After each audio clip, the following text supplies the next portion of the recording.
Hi guys, before we start today's episode, I want to give a quick shout out to Peter Stockdale of the Audible Farm Podcast. He just released an episode that we did, number 182, with yours truly. We talked about my upcoming album, what we've been doing with the podcast, and a lot more. Really good time to let loose, and in the middle of my crazy week, it was really fun to just be able to kick back and, do things virtually over Zoom. It was really great. So go check that out. Link in the description for that below. Guys, if you want to plan your next video project, Guerrilla Graphics Design Agency is the place for you. They can set you up and provide you with a clean and fresh looking product. These guys just helped me with my last video, the Tinder Gang, which is actually going to be in a student film festival, believe it or not, and would not have been possible without these guys. So I have nothing but praise to give for this company. They have everything you can ask for, with professional equipment and a stellar end product from top to bottom. Head over to GuerrillaGraphics.com for all your design needs today. That's GuerrillaGraphics.com.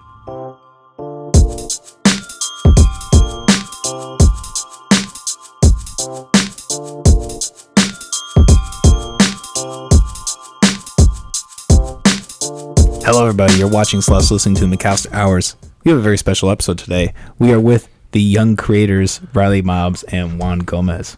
How you guys doing today? Good, man. We're good. It's good, man. February. It's really, really cold. Yes. And we are in Des Moines. Yeah, today is a warmer day than it has been, though. It's, I think it got to lower 40s. Lower 40s. No, today was good, but like last night was like literally frozen tundra outside. Oh my God. It was I've been here my whole life, so it's just like, I'm just like calloused. Like I don't even care what the temperature is. I just know it's cold. I just bundle up. Like, that's it. Yeah, it truly is like an ice desert out here. Sometimes I go to school at DMAC, and like I don't know if you've ever been to that campus, but like it's just flat. I haven't. There's no hills or like there's a couple trees, but not enough. So you're just bombarded by wind. Yeah, so you're just like bundled up, like miserably going to class. Like you already hate being there. You have to like walk sideways. Yeah. Yeah, I used to go to USD in Vermillion, South Dakota. That was a windy fucking University campus. of South Dakota? Yep. That's crazy. I played football at Briarcliff, and we used to practice like... Really? We played some home games at South Dakota, their stadium. Okay. Cool. Yeah. Did you know Sean Brito? No. Okay, never mind. No. That's football shit. Let me get back in my young creatives vibe. Yeah, that's a weird little stadium. So what? Why don't you guys get in just a little briefly explain, who you are, where you guys are from, what do you all do for those who may not know? Well, young creatives. Me and Juan were friends for years before the business. We've been doing business now full time for about going on our fourth year, like 4.5, like 4.5 years. 4.5 years. And we're a multimedia production company, but not just music videos and movies, but we also throw events like parties, and we have our own clothing line, and I make music. He also does photography. There's a bunch of stuff that's under the Young Creatives umbrella, but long story short, it's just two friends doing these things on their own, trying to make it, realizing that we could, charge people and, make money doing these things for other people because it's services that other people need. And that was pretty much the birth of the business, just, acquiring the skills on our own accord. I was doing my thing. He was in college. Then I actually met because I needed someone to shoot my first video. And Juan had already been like doing a bunch of music videos. He's from Chicago, so he's been doing a whole bunch of videos and stuff in the city for like rappers and musicians and stuff. So I was like, okay, I need you, because there was no one else in Cedar Rapids, Iowa doing anything like that. I had tried to direct a couple of my own videos with like other people like holding the camera and stuff, but like they were always just like terrible. They didn't like, I'd get the footage back to edit it and it was like all overexposed, and I was like, what the fuck? Like, how do I solve these issues? Because I knew nothing about cameras, but I knew about directing, and I knew about moments and cameras and how to like get those types of reactions out of people and stuff. So me and Juan linked up, did like 2 videos for me. We ended up shooting a documentary together. Meanwhile, he's doing all his stuff for school. I'm throwing parties around the city, like on my promoter shit, just trying to make money. But yeah, it was like the summer of 2018 when we were just like, yeah, bro, we should just start a business. Like, we're already doing everything that a business would be doing. We're just not charging people. We're just doing it and crediting it to our portfolio. Yeah, because at the core of it, like we're both artists. So it's like, I feel like no matter what we were doing in life, we were both still like chasing our own like artistic passion, Even like when I was in school, Like he mentioned I was shooting music videos in Chicago at the time. This was like pre 2018. Like I was chasing my own dreams outside of class, which I feel like gave me like a huge jump, you know, ahead of like everybody in my class, because I was devoting those extra hours, you know, like shooting, coming up with like ideas, you know, like building up like my own like style as like a music video like producer, you know. And then afterwards, like I saw that Riley was on the same wave, and I kind of sensed that from him, you know, like he was working on his own music the way I was like working on like coming up with like short film ideas or like photography concepts, or like just like coming up with like, I don't know, like new ways like in college to like experiment with like different like, you know, shots and stuff like that. So after that I knew like, okay, this guy knows, like he understands me and like what we're trying to do, you know. And it totally like led me to like believe that we can do this together, like young creatives. Wow, that is like a true, you know, example of like two people, you know, having same interests but like realizing they have different skills, because like you know, it was apparent upon meeting you that, you know, you are very, you know, precise to detail, and like, you know, you were you know, talking about all the cameras and stuff. Like I can just tell that you guys have, you know, different vibes, but you also go towards the same thing, so it's really cool. Yeah, it's a balance. Thanks, you know. And that's like we work with, like I said, we work in every industry. We do music videos, films, corporate commercials. We've done commercials for jewelry stores, hospitals. So, you know, you're talking about two inner city kids who are like, you know, on the younger end as far as like our profession. Like people don't usually get taken seriously in this line of work until they're like a little bit later on. You know, we're in our mid 20s, like, you know, getting taken seriously in this stuff. But yeah, it's impressive. The biggest compliment we get is not like a quality or like, you know, our work ethic, but it's just our balance. Like people comment on it so much, like about like the chemistry, and like when they come to our like sets, they leave like happier. And it didn't, as much as work as we got done, they didn't feel like it was demanding or work. It felt fun. I feel like it's because we know how to value people, you know, because like I've been on film sets before where like everybody is just like a job, and like, okay, I'm paying you $250, all right, so do $250 worth of work, you know. Versus us, it's like we know how to see value in like everybody, you know, even if you're just helping out and you're an actor, but you're also like driving the other crew around, like we thank you for that. And I feel like we kind of, since we came from humble beginnings, both of us, you know, like I'm inner city, like hood, you know, like Chicago kid, you know, came to like chase these dreams, you know, so like we both started from nothing. So we know like how to like value the people that are like helping us achieve our dreams, like with like doing the simplest tasks, you know. So like I feel people sense that, because people get jaded in this industry. Like if you work on a few movies, you start to get a big head, and now you're like, oh, I don't have time for these problems that you're coming to me to, like. But it's like, not for us, it's like this is someone's first time ever being in a music video. Like even though we've shot over 100 music, it's like this is their first time, so I'm gonna like make this special for them. I'm not gonna downplay this moment for them. So like we get a lot of people that are just like, man, thank you for like the vibes, bro. Like, because it was funny. The funniest thing is like this one guy, he was like, he came to one of our sets and he was like, he had this perception of us, which was like completely false, because he had seen how much work we put in, so he perceived us to be like these corporate, uptight, like, oh god, like we can't smoke, we can't talk about anything, don't cuss, right? And then he came into our house and he saw like we were just like vibed out, paintings everywhere, you know, music blasting, and he was just like, oh, like complete, like he was like, I went from like being on edge, like intimidated, to like being comfortable. And I was like, that's, I think me and Juan talk about all the time, that's our selling point. It's not, we do have good quality, but it's not the quality. We do have, you know, good equipment. It's not about the equipment. What it is it's the vibes. Like, why do you come here? Why do you keep coming back to us? Or why do you want to be around us? Like, it's because we care about the experience. That's bottom line. We care about the experience. And we want people to leave saying, I'll do that again. So we have a lot of actors that like come back and be in multiple music videos. Then we've worked with multiple actors in different movies, stuff like that. It's like we're really loyal to the people that work with us as well. Yeah, we're really passionate too. Like we love passion, you know. It's just like it's what drives us. It's honestly like what, okay, because I want to like sort of segue into like an artistic talk here, like if I can. So like as an artist, if you want to like chase your dreams, obviously is like, you know, you want to like do your own projects, right? Make your own ideas. I feel like doing the business, Young Creatives, like it allows Riley and I to like pursue our own projects. So like he's releasing a new album, you know, Okay For Now. I'm releasing a vampire film shot in England called Blood Rose. We have a superhero film, you know, that he wrote and directed back in 2018 that we're currently in the VFX stage.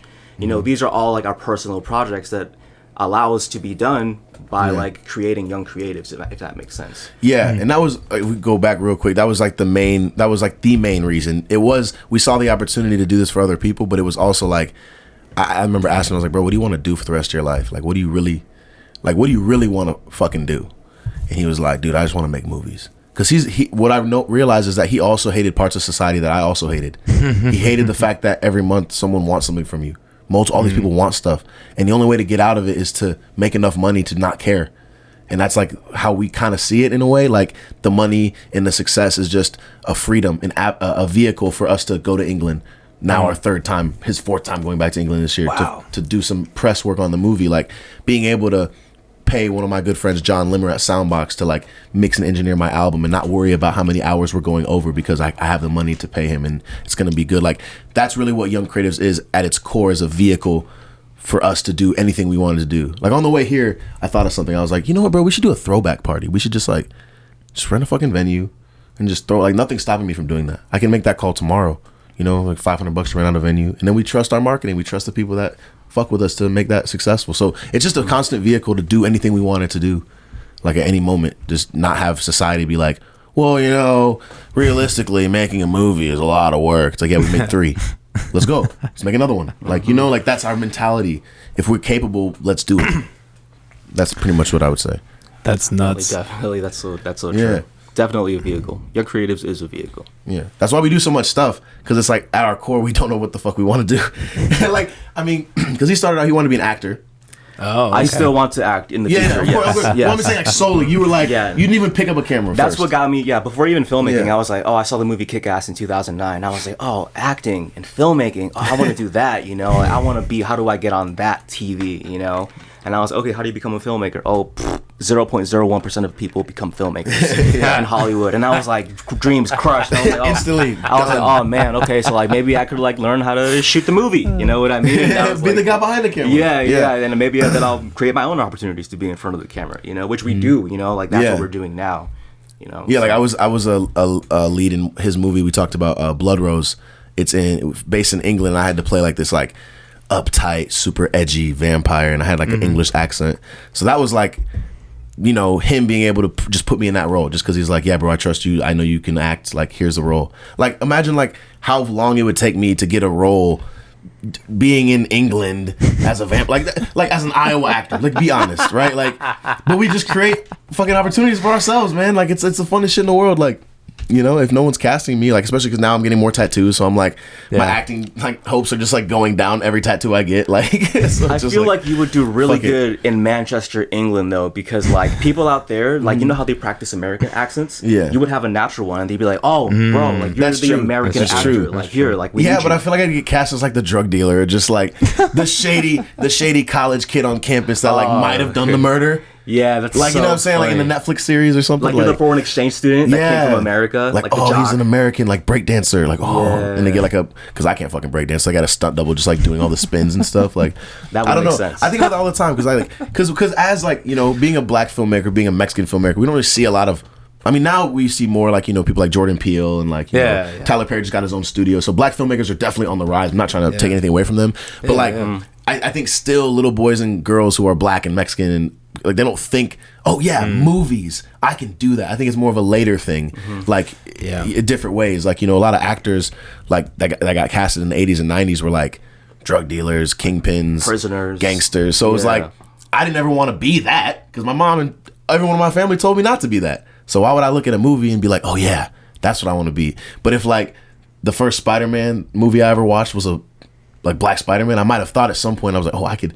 But like, you know, it's usually like basketball, football, you know what I'm saying, entertainment industry, like more so on the rapping side. I want to give kids an example of someone who's like, well, another example. There's many examples, but another example, someone that's younger, is like, oh, I could be a filmmaker because he's a filmmaker and he has dreads like me, and he doesn't have to only do music that's rap. Like, he can do a whole bunch of other stuff, and I don't want him to like think that he's in a box. Because if you self-identify with like your idols, you're most likely to like actually pursue like that thing, you know? Yeah. So like I feel like you would definitely be helping like the community. We both would. Exactly. Helping like, you know, like minorities like actively pursue like their dreams, you know? Yeah. That's a good point. Yeah, I think it is interesting though. Like, this is the month of February, and you see all these streaming services like pushing black films, and like, it's great to, it's great to see like black creators, but I also wonder like, there's a lot of, it's just, how much of it is like the suits just putting out an image. It's one of those things where it's like, well, damn, like, the trendy thing to do right now is to do something catered to Black History Month. Yeah, like, is it Spike Lee making a movie, or is it someone just making a movie that like is just geared towards appealing that group? Yeah. There's like the group of like Black Twitter and like that people are just like, as long as it's positive for Black people, it's good. But I'm someone who I kind of look at the motive. Yeah, right? You gotta critically think about it. Yeah, like, you gotta ask yourself who's making money off of this. Who's to my mom told me this. She was like, anytime something's going weird, you don't understand it, just ask like, who's to gain from this?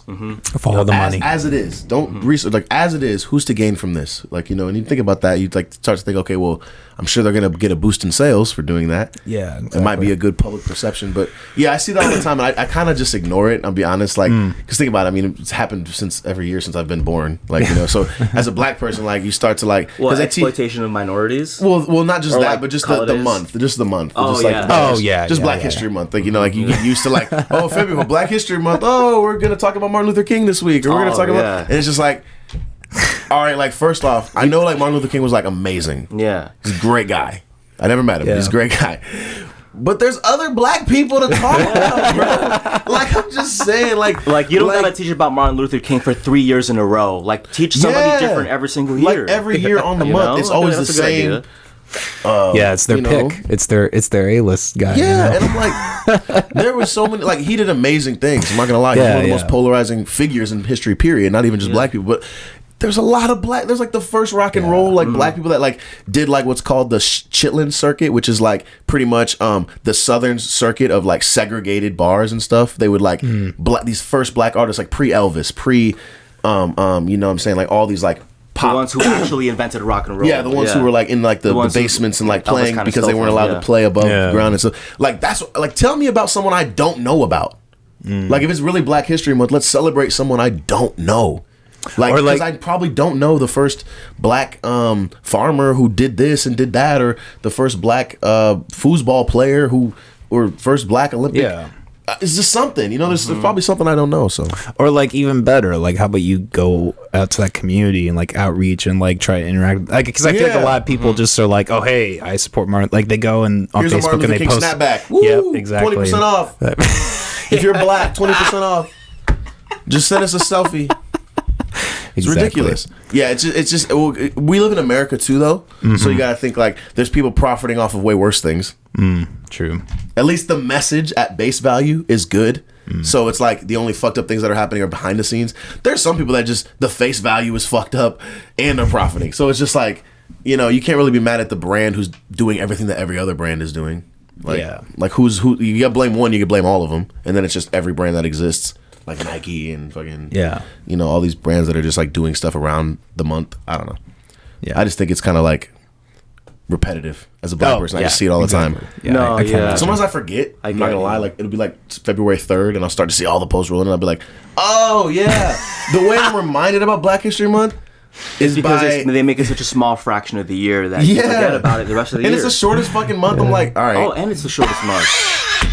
It's the shortest month. They're still fucking over the Black man. You know what I'm saying? It's the shortest month. They said, all right, you coloreds, we'll give you a... That's hilarious. We'll give you a month.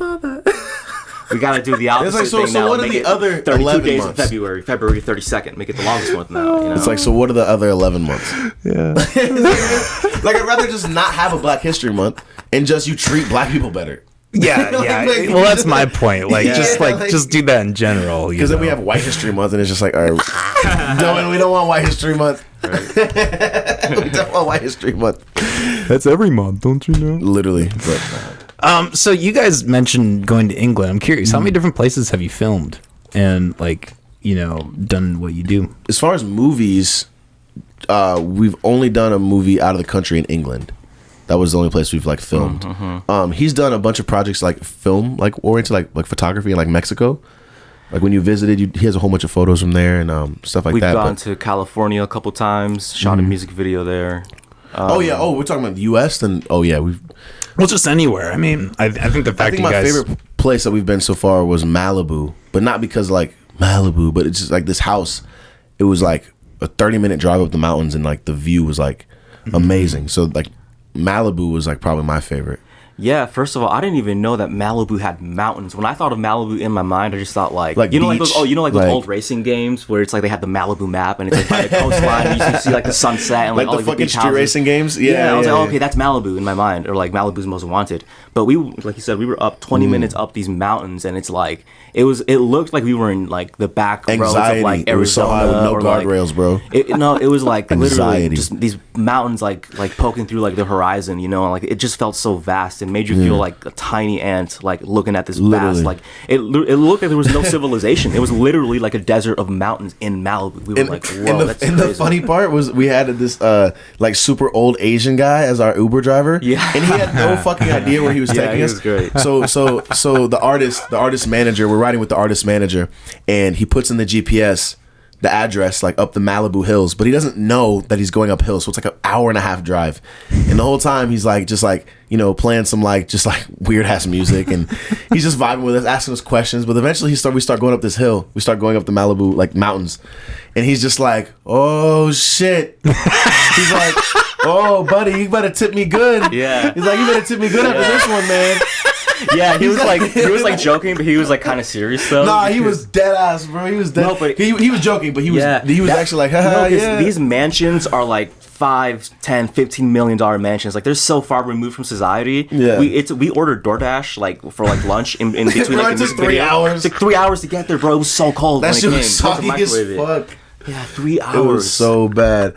But we were driving, and I'm like, bro, this is probably the closest I've been to death while driving. And this Asian, unpredictable ass, old ass Asian man, I don't know if he could have a heart attack and just, we're fucked. Like, because the roads were so narrow. It was so dangerous. I almost wanted to be like, hey, sir, can I drive? Like, I literally wanted to, and I've never wanted to do that in Uber. Like, it was just, I don't know, like, maybe I'm scared of heights. I don't know. Like, I've never considered being scared of heights, but when that happened, I was like, I'm kind of fucking scared of heights, We were up like 1,200, 1,500 feet in the air with like these roads like that were like so narrow. We had to like, and there's like cars coming like both to ways. you too. Yeah. And there's no like it's one lane. So there's literally a sign that says like, be careful for incoming traffic, because people have literally crashed at night because, you know, people are coming down so fast, and you make a turn down this like high mountain, you know, like turn, and you just crash, and bam, you fucking fall like 1,000 feet. I was scared. Crazy. I'm not gonna lie, I was scared. It I was was cool, but it was scary. Yeah. But I had smoked right before, so that's why it was the worst. I was high, and we went high, and I was like, oh shit. And then we were like, damn, this is California. Fuck yeah. Yeah, but Malibu was cool. We went to Miami. Miami was pretty awesome. It was cool because like he speaks Spanish, and I'm pretty decently fluent. I could like I could say what's on my mind, and I can understand the majority of stuff. No, but you're good. Yeah. But yeah, but in Miami, it's like the Spanish capital of like the U.S. So like every Uber we took, every place we went to was like a Spanish speaking person. So yeah, there's a lot of Cubans in Miami, because Cuba and Miami are like literally so close, you know. So like Scarface, you know, got that right with like making Tony Montana like Cuban. Yeah. Obviously, the real actor wasn't Cuban, but still he did a good job. Yeah, exactly. Al Pacino, legendary. I was just in Orlando. Yeah. Florida's. November. I like Florida. People talk shit about Florida. Honestly. They do. I like Miami. Maybe Miami's different than like the rest of Florida. No, I feel like it is. It is. I feel like it is. I feel like Miami's like the New York. Like they're like the hub where all the money's at and stuff. Like, from what I understand, like all the coastal cities are like like liberal, like young party places, you know, but like the inner Florida, like the swamps and stuff like that, that's like basically the all rural America. It's just basically like the South, you know, but like in a tropical climate. You know, from what I hear, like I watch these like vloggers called like Vlog Creations. These guys just fucking like ride like trucks like through like the mud and stuff like that. And it's like literally like, you know, they do all these like really cool pranks and stuff. It's just like the most like back of the roads like wild stuff in Florida. That's why I always hear those crazy stories that says like, oh, Florida man, you know, beats alligator in like a wrestling, you know, situation or something. Yeah, there's a thing where you can go Google search, you can type Florida man any day, and you'll find something. And then it autofills, and you'll find some crazy articles, something Florida crazy. Man. I think that's like or Florida man, Florida woman, either one. Like I feel like they probably do that just because they know they're gonna get more clicks if they just like have their article like start with Florida man. Like maybe our next music video we should just like put Florida man. Like my next song is just Florida man, and then just like put it on like SEO, so then like it fucking comes up when they type it in. That'd be funny. Yeah, but Miami was really cool though. Like like going back to it, I felt like everybody there was just really happy. Like They say that about Yeah. coastal cities, but like we slept in this like La Quinta hotel, and then like we turn on the news in the morning, so it's like humid air, letting like cool air come in through the windows, and we hear like these news reporters, and then they just sound so positive. They're like, all right, everybody, like let's start off on a Monday. Everyone's gonna have a great start to the week. We're looking at high 80s, whatever. Yeah. And it just made me feel positive. I was Yeah. like, holy shit, like And then people are just really I happy flipped to the here. next channel, and then it was like a car chase. It was just like that's like the two like the two extremes. extremes. Yeah, it's Yeah. like sunny weather makes them happy, but then like it also makes them like eligible to do fucked up shit all throughout the year. Right, Whereas yeah. like Iowa, it's like I feel like all crime goes down a little bit in the wintertime just because we're because like fuck. Nobody's going outside. Yeah. It's like I'll rob that guy in like 3 months. Like I'll wait till it gets a little warmer out. Well, yeah, that's like the ice cream or murder fallacy, where it's like both ice cream sales and murder rates go up in the summer, but like they're not related. It's just like, because of the heat. ice cream is causing kids to murder people. Yeah, it's like the false like compare. Yeah, that's funny. Ice cream man murder.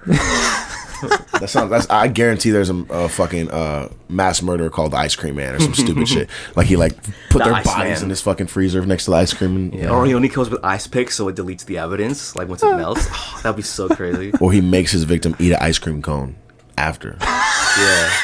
See, this is the part of our just brains leaves it where in his we mouth. start riffing, and then we might end up making a horror film. You know what I'm saying? Like that's what's cool about like being a filmmaker, just being a full time like creative is like you really start to understand the value in your ideas.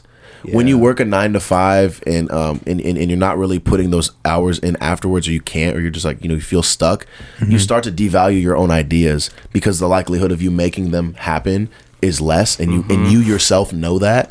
So you're like, oh, wouldn't it be so dope if we did this for a movie, or wouldn't this be so cool if I wrote a song like this? Yeah, but I'm probably not going to. So, but with us, it's like, if I find a really cool like situation happens to me and I want to write a movie about it, I might just write one line and save it.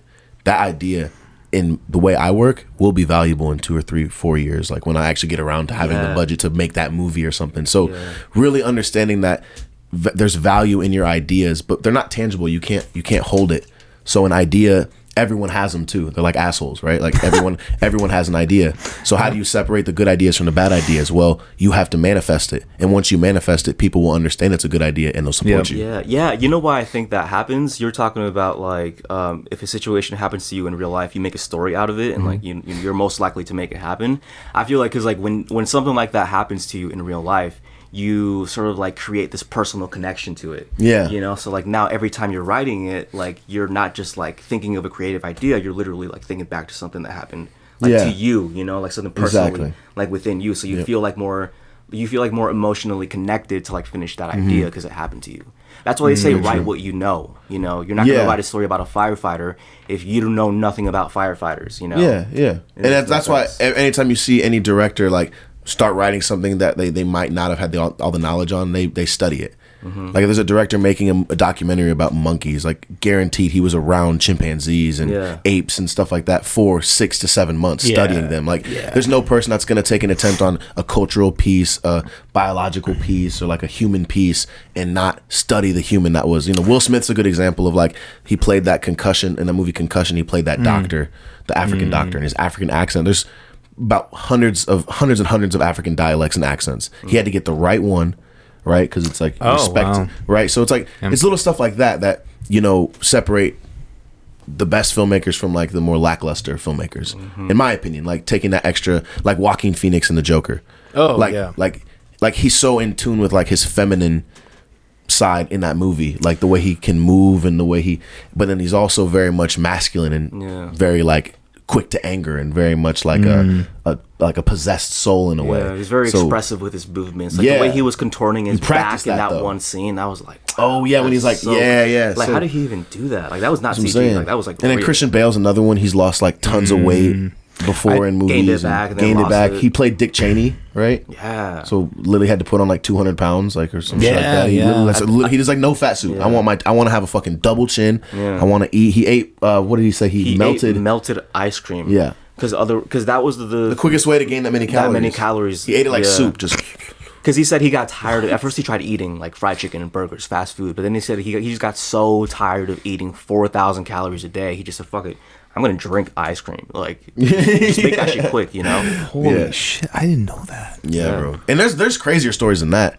I mean, if you see, have you ever seen that 50 Cent movie where he played a football player with cancer? long time ago, dude? That was scary, bro. Yeah, bro. I thought he fucking like actually died. Like I thought I was watching like 50 Cent actually because I didn't know like this was like I think it was like middle school, so I was like I didn't know anything about movies and stuff. Oh yeah. I didn't know anything about movies and stuff, so I was literally just like 50 Cent's dying. I guess everybody like fuck. Right. In the club, he's in the hospital now. go, shut. That would be a crazy music video. Get my IV.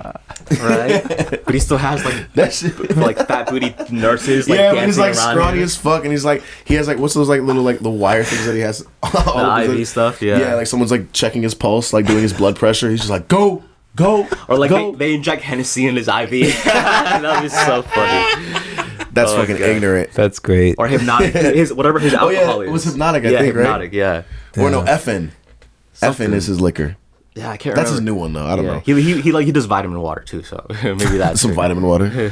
What are some of your influences of like filmmakers and like what inspired you to want to be filmmakers? That's a good question. So I mentioned back in 2009, I saw the movie Kick-Ass. Like that by no means is like considered cinema gold. Obviously, it's just like the movie that like first struck that. You know how you have like your first crush and whatever. That's what that was to me in terms of like films. Yeah. But I feel like my film influences are more mainly musical rather than like me seeing this film that like made me want to do films. I see. There's a band called 9 Inch Nails, which like pretty much shaped like my entire early adolescence that like I connected with so much. They're this industrial band like from the 90s. They play a lot of synths, a lot of heavy bass. Trenton Reznor is like the lead musician who like he writes all like all the guitar, all like the bass notes, all the drum notes, and he just like hires the musicians to play the music for him live in concert. But like his style is just very experimental. It's very like dark and grungy, but like hypnotic and like dancey. You know what I mean? And when I heard that like growing up, I just like the music made me think abstract images about like what I wanted to do with my life. And after that, I kind of just used that inspiration to like chase photography, chase filmmaking, chase acting. And even with like the vampire film Blood Rose, like I was inspired by music. Post-punk, like music from the 80s, like the 70s, a lot of like, heavy bass, like lo-fi kind of sounds, to make the vampire film, like to write the script, So there's people that can like find inspiration through like many kinds of things, like movies. I would say I'm that way because like I was the kid who was like, I was a kid in the neighborhood that was always trying to do anything that anyone else wasn't doing. So like as soon as they caught on to the thing, I would go to something else. So naturally that just made me like I was in like the skateboard world for a little bit. Then when everyone started skateboarding and it was cool. I was skateboarding when it was actually lame. Believe it or not, people, there was a time when skateboarding wasn't cool. Like when people would look at you like you're wasting time or like and it was whatever. When scooters were cool. Remember those like the really when cool scooters were cool? Oh my fucking god! The blue ones, and Heelys, and Heelys. Oh shit! But no, but like so with that came so many inspirations. Like I would say my if I gotta say where it started, it was like early on. I used to make what's called like stop motion animation. So, wow, that's cool. But I didn't know that's what I was doing. I was like super young. I had my action figures. And I'd be like, taking my mom's camera, pressing record, moving them, stopping it, pressing it, record. And I'd do like these like 3-minute action sequences with like the fights that I wanted to see happen in like superhero movies. So like Spider-Man always does the same fucking little backflip over his villain. And I was like, no, what if like Spider-Man like fucking like swung around the toilet and came from like the top shower curtain and like slid down the shower curtain. I was like, that'd be fucking lit. I'd be like, okay, let me take the shower curtain. And I didn't know I was directing stop motion. I didn't fucking know that. I was just like, I wanted to visualize it so hard. It wasn't just me playing with the action figure. I had to film it. So I was doing that on my mom's camera, not even understanding what I was doing. And then that, I kind of just shunned my creativity, most how Iowa people do, because we're taught that we're not going to really make it doing that. Like there's no entertainment market here really. So it's like, why even try? So I just kind of like put that to the side, started getting invested in sports. But the moment it really changed was Guitar Hero. When Guitar Hero came out, it was like the first video game that like, because all my friends were gamers. We were all gaming. I was good at like, you know, like the fighting games and stuff, but for the most part, like my friends were way better than me at video games, Call of Duty, Halo, all that shit. So this was the first video game that I was like, I'm about to fucking put on a show for y'all. I'm about to play expert through the fire and flames right the fuck now, and you guys are gonna bow to my greatness. Because that game was so fucking hard. Because people didn't even play guitar, let alone like the fake guitar. So it was like, you know. And then I remember why that video game was so important is because after playing Guitar Hero for like years, I was like, I'm so fucking good at this game. My mom was like, yeah, like you literally play it so much. Like, why don't you just get a real guitar? Like she was like kind of joking in a way, and I was just like. It's like, nah, that's a good ass idea. And I thought that it would I thought it would transfer. I was still like, oh yeah, this will transfer to like real guitar, which it fucking doesn't. And what's funny is that once I was YouTubing real guitar, all I did was see videos of real guitarists who were terrible at Guitar Hero. Like Slash played Guitar Hero, was awful. Like there was like a whole bunch of like funny. And I was like, wow, that's funny because like I'm good at Guitar Hero, and here I am thinking, yeah, it'll transfer over. That's hilarious. So the first thing I ever did that I think is like worth like merit was the skill wise was like teaching myself how to play guitar. Like I got a guitar for Christmas that next year, and I just sat in front of YouTube. I was like YouTube University all the way. Like I learned everything I know from YouTube and just self-taught. Like even to this day, if I got something wrong with my car, it's like YouTube. Like I believe in self-education. Like I believe in that. So I from an early age, it was just my influences were anybody who was doing anything great, because all I knew is that I wanted to be great. So if I want to be great and I don't know how I'm going to be great, like when I'm young, all I got to do, or all I think I should do, is look at other people who are great and just study them. Mm-hmm. Why they talk that way, where they from, where they got their start.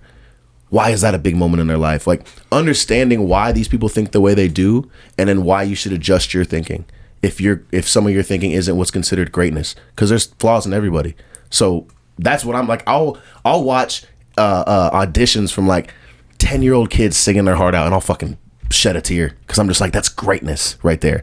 Or I'll watch like an old Ray Charles performance on the Ed Sullivan Show. We were watching that on the way up here, like 1969 footage. Mm-hmm. That's greatness. It all inspires me because I just want to be great. So anyone who was once great or is great is an inspiration, period.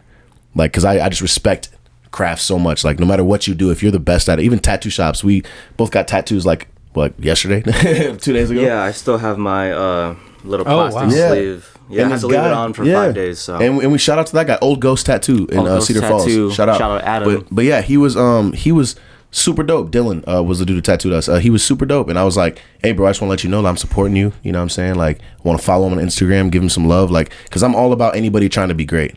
Anybody who's like trying to do something that's not the norm. That's just how I am. Mm-hmm. That's tight. Oh yeah. What about you did this film in England, the vampire film. What's it called? Bloodlust, you said? Ooh, Bloodlust. That's an X-rated version. No, it's called Blood Rose. Blood Rose. So it's basically about this girl who's half vampire who has to kill somebody. She has to take a life in order to like finish her conversion, right? So she was bit by a vampire a year ago, and it takes 1 year for you to take a life, otherwise you die. Right, so like you get bit by a vampire, you have to kill somebody to finish your conversion. So the film is basically about her trying to like overcome like that like challenge through killing this vampire called the Blonde Woman.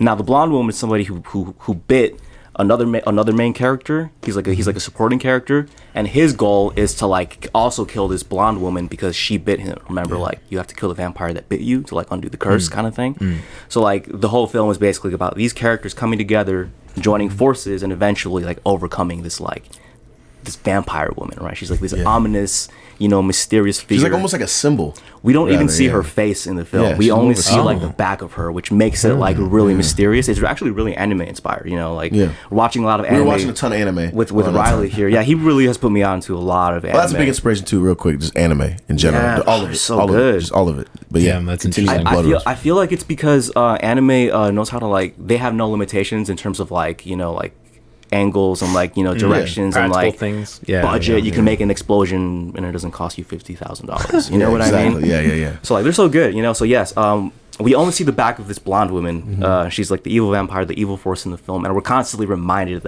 about that through the film, right? Like it literally opens up with her like decapitating this guy, like as like the opening scene. So we know off the bat, this is our villain right here, and it just creates a sense of like terror.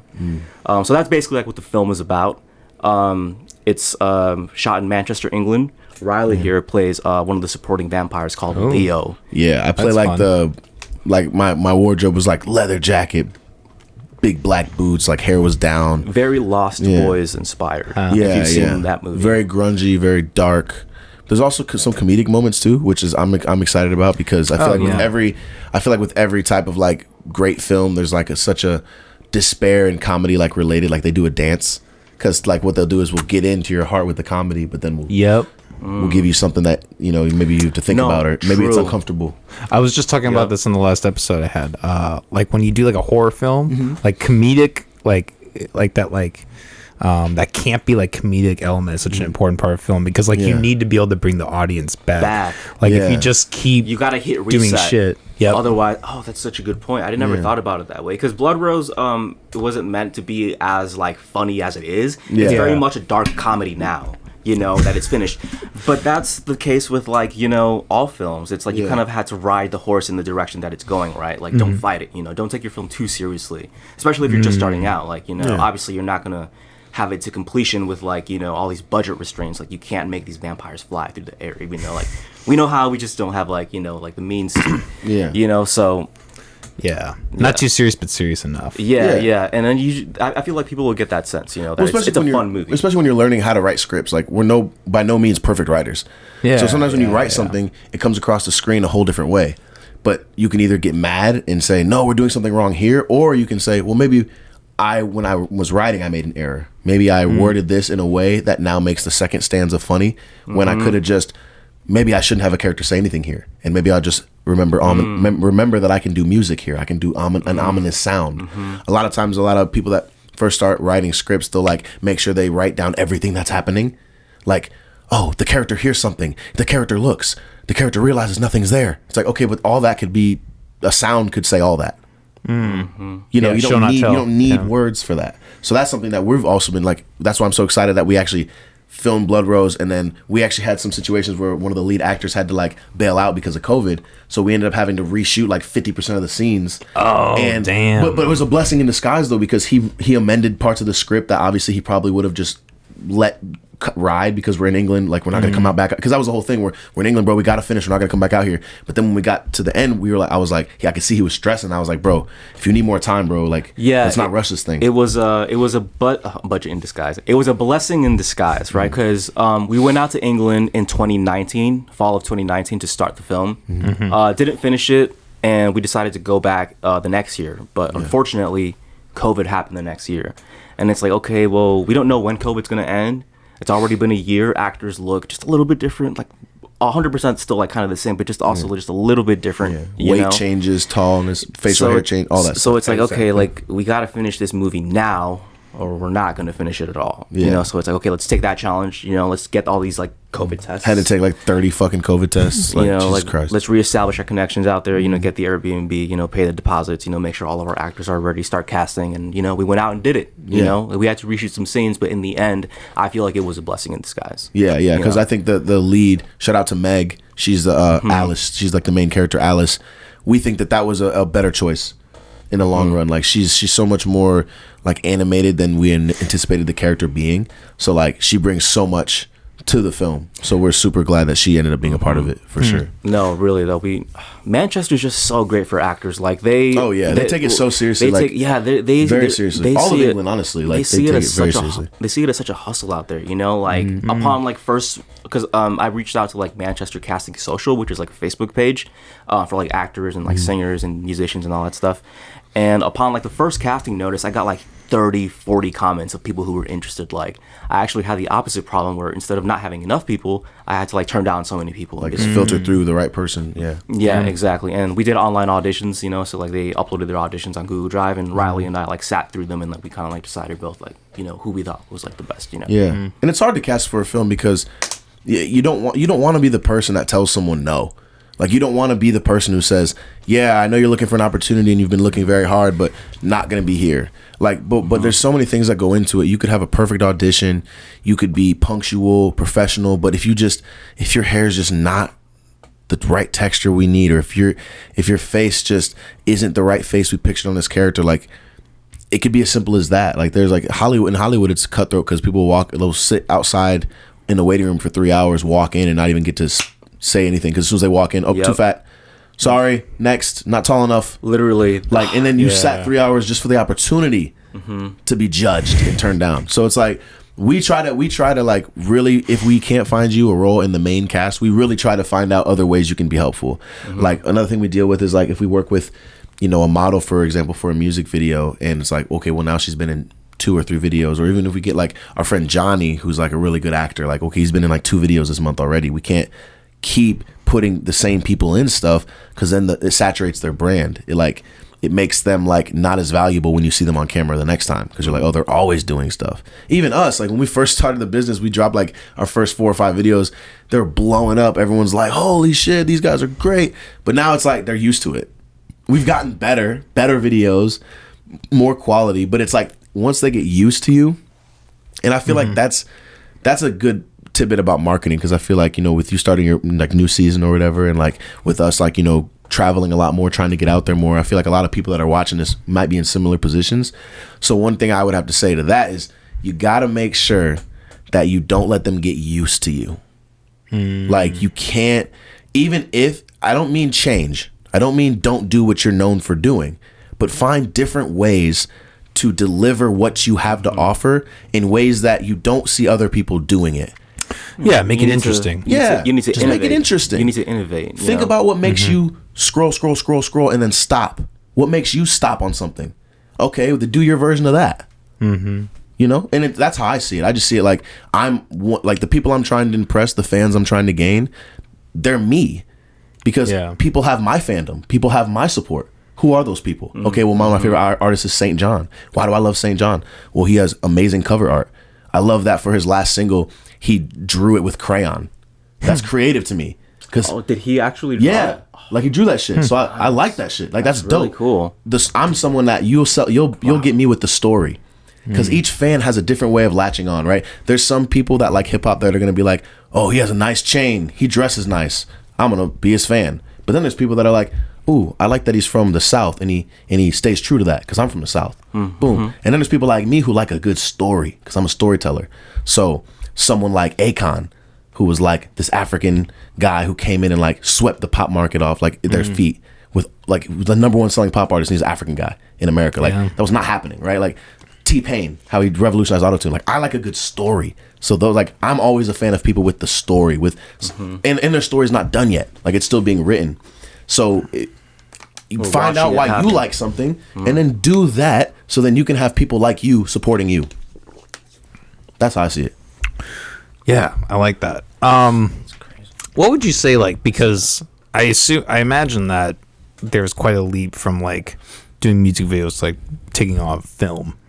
Oh yeah. You know, what would you say was like overall like the biggest challenge or hurdle you had like trying to do that, you know, making that transition into taking on a project like that? From music videos to films? Like cinema. Like the difference between when we do like our more simpler because like YouTube stuff and then or I mean, have you always been doing like movies and kind of stuff? Like, or because from what I understand, like it seems like you did more music videos and then recently you've kind of done this, you know, you've done this film. Yeah, so we actually started off the company shooting a superhero movie called Mobz Juan. Oh, okay. And, you know, we started Young Creatives as well as like a means to like fund that movie. So we started shooting music videos, right? Yeah, I see. Okay. The thing about shooting music videos that's like way different from shooting a movie is you don't have to worry about audio. The audio is the song. You know, versus like if you're making a short film or a movie, you know, you got to think about, okay, everybody quiet on set. What's that refrigerator? All right, turn it off because it's, you know, I'm hearing it in the audio. It's white noise. You're going to hear it. Like, Yeah, versus a music video, it's like, okay, you could really be artistic. You know, you can move fast too because you don't got to worry about the boom pole, like lighting. Yeah, people can still be talking behind you. Like if they're not on camera, like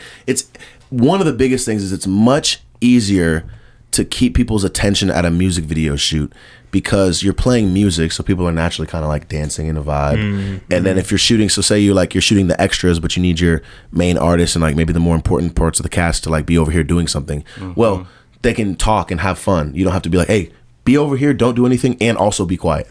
So on movie sets, emotions tend to get high. Antsiness starts to set in. Yeah, like it's almost necessary you buy food for everybody. Like, like food buys us time. Like one of our biggest things is like, okay, bro, like it's so funny. Like when we shoot movies, there's been times where we're like, it almost felt like I'm babysitting. Not to disrespect my actors at all, but like just from my perspective, we're hosting, you know, because we're hosting. Yeah, you know, yeah, like yeah. it's our set. They didn't know this place existed before we sent them the address and told them to pull up. Right, so they're at this warehouse shooting a fight scene or whatever the hell's going on, and I'm like, I start to see the yawns. I start to see the drop in posture. I start to see the mindless scrolling on Facebook waiting for their scene. I'm like, fuck. I'm like, Juan, we need to get some pizza here to buy us another hour. Because as soon as they eat, it really does buy them. it buys us like another hour and a half. People start making jokes again. People are like, okay, we've heard we get those scenes ready. While everyone's energies are high. So like the conversations we have on set are very much like it's like there's two quarterbacks on the field. You know what I'm saying? I'm like, hey, bro, I'm going to throw this pass. You're going to catch it. It's like, all right, bet. When I get there, I'm going to throw a pass back to you. And then,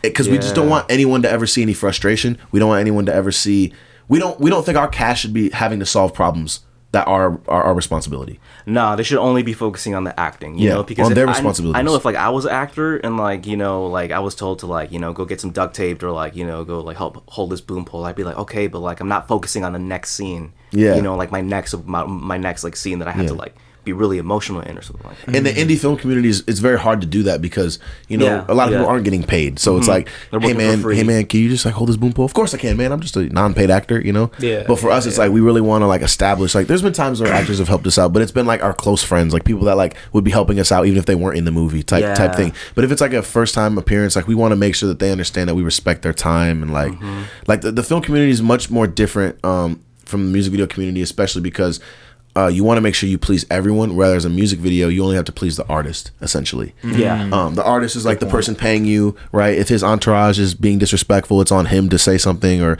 if we're working with a singer and her manager's late, it's like, well, that's on them, right? But now if someone's late, well, that's on us because we casted someone who's unprepared. Exactly. We should have known this person was not going to be punctual, or we should have pushed this scene back and communicated with them more. Like you can't really blame anything else on your actors when you make a movie. Like, unless it's literally something like they don't know their lines or they're super late. Other than that, it's like, it's on us, bro. It's on us. We didn't tell her to wear black shoes. We should have told her to wear black shoes. You know, or he didn't bring his red car because we were going to do a scene with him driving. But he didn't drive. He Ubered. The amount of times actors have forgotten props that were so essential, we're just like, all right, we got to film it another way then. We can still get it done, but we just got to like not show the thing now. Or we'll get it in an insert shot later, like whatever. And that's the fun part about music videos. It's so much more easier to do that. Yeah. All in all, it's just more attention to detail. Just everything. From the social interactions to like shooting the actual movie. The lighting setups are much more like dramatic. And I feel like with music videos too, you can like be more experimental too. Like you don't have to worry about like consistency from like scene to scene. You can pretty much just like do whatever, you know what I mean? And it'll fit because it's a music video. Yeah. Whereas if we did a scene where you got up from this table and walked this way and then we switched angles, but then when we switched angles we noticed that bottle wasn't on the table anymore. Yeah. We'd be like, well, what the fuck happened when he put down the bottle? Did it like disappear? Like, you know, and that's just attention to detail. That could be ruined as far as we get the one scene action and then some guy just comes with, hey man, I'm thirsty. Ooh. And now we think, oh, we'll put the bottle back. But oh no, but he also drank from it. So now it's half full. So now it's like, it's not only about it being there, it's about it being there and being the same fullness that it was when it left, because we literally had a close-up of the table.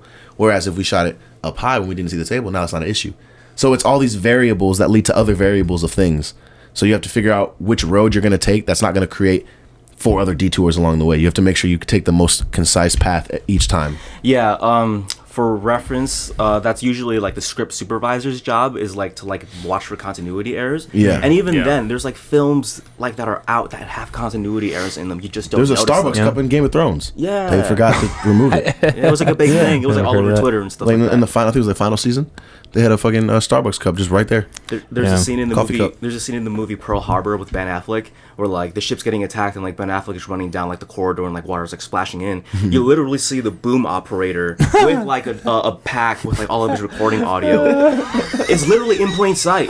I have no idea how. And I've seen that movie too. I have no idea how I didn't catch that. I saw a YouTube video on it and I was like, no fucking way. It was there the whole time. So you know what I mean? But you know why that works? It's because we were focused on Ben Affleck's face in the middle of the frame. Yeah, because it's a hot, intense scene. And then the boom operator was wearing all black, so he kind of camouflaged it in with all like the mechanical like pipes and stuff of like the corridors of like the inside of the ship. Yeah. But still, when you pause the frame, dude, you see like He's the back there. of the boom operator. He's just fucking there. Yeah. I was like, wow. That's also probably partially the age of technology too. They couldn't VFX it out. Yeah, back then, you know. Back to there. Well, and just like I mean, I don't know. People, there were probably certain people that paid attention to it more back in days of film, but like now, people can just go and pull it up on the computer and restart it and pause it. All that. Back in the day, it was just theaters, so DVDs maybe. Yeah, and then back then you also didn't have like digital playback either. Like if you're shooting film, and you don't have like digital playback, or even if you do, you have like a shitty VCR like connection. You don't really see everything. Versus like the advantage of like now like modern technology, you can have a 4K wireless transmitted signal of whatever the camera is seeing. So you could be like, hey, like look at this, like do you see anything wrong with like the frame? Yeah, it's you like can go much back. more instant. Yeah, that's the benefit of shooting digital. Yeah, like Opposed instant to film. So speaking on that topic, I saw in your bio like what was it? I like to shoot in film because it's imperfect like life or something like that. Yeah, because like when you think of like a memory, it's like it's almost like foggy in a way. It's like an abstract image. You don't notice like all the details. It's more so kind of like just like it's like a feeling. This like washy feeling. Yeah, it's like a feeling.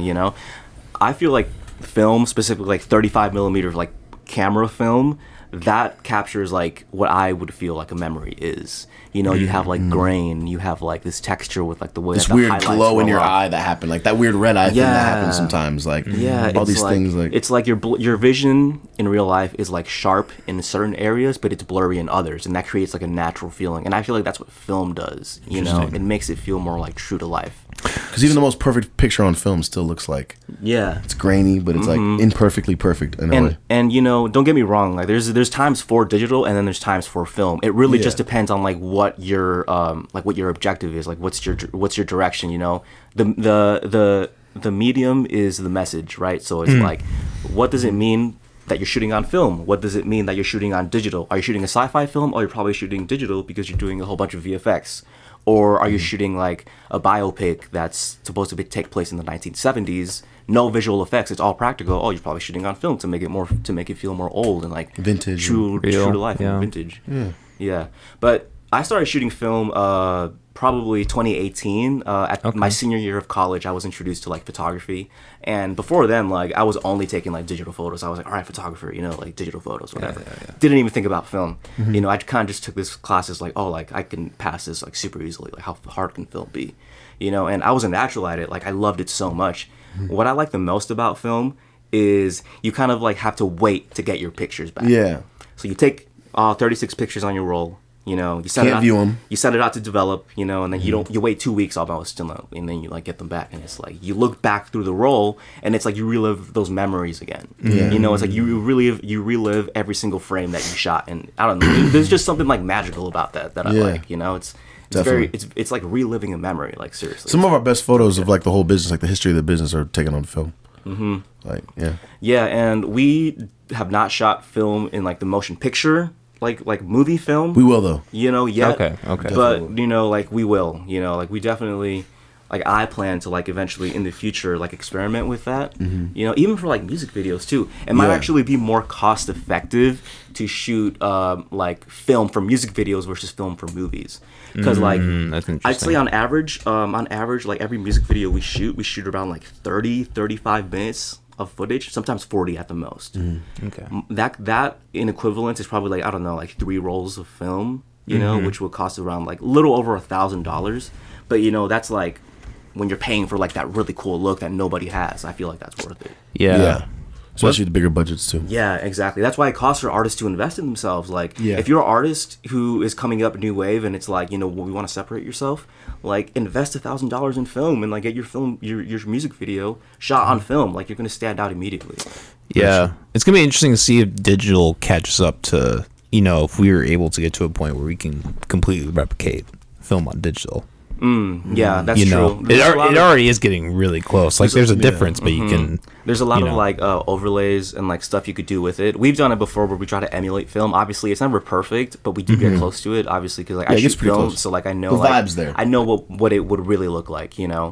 But I don't know. That's a good question. I feel like I asked that before too, where it's like, can the camera basically capture what like real life is, but like make it not so sharp, but also imperfect in the ways that it would make it feel real.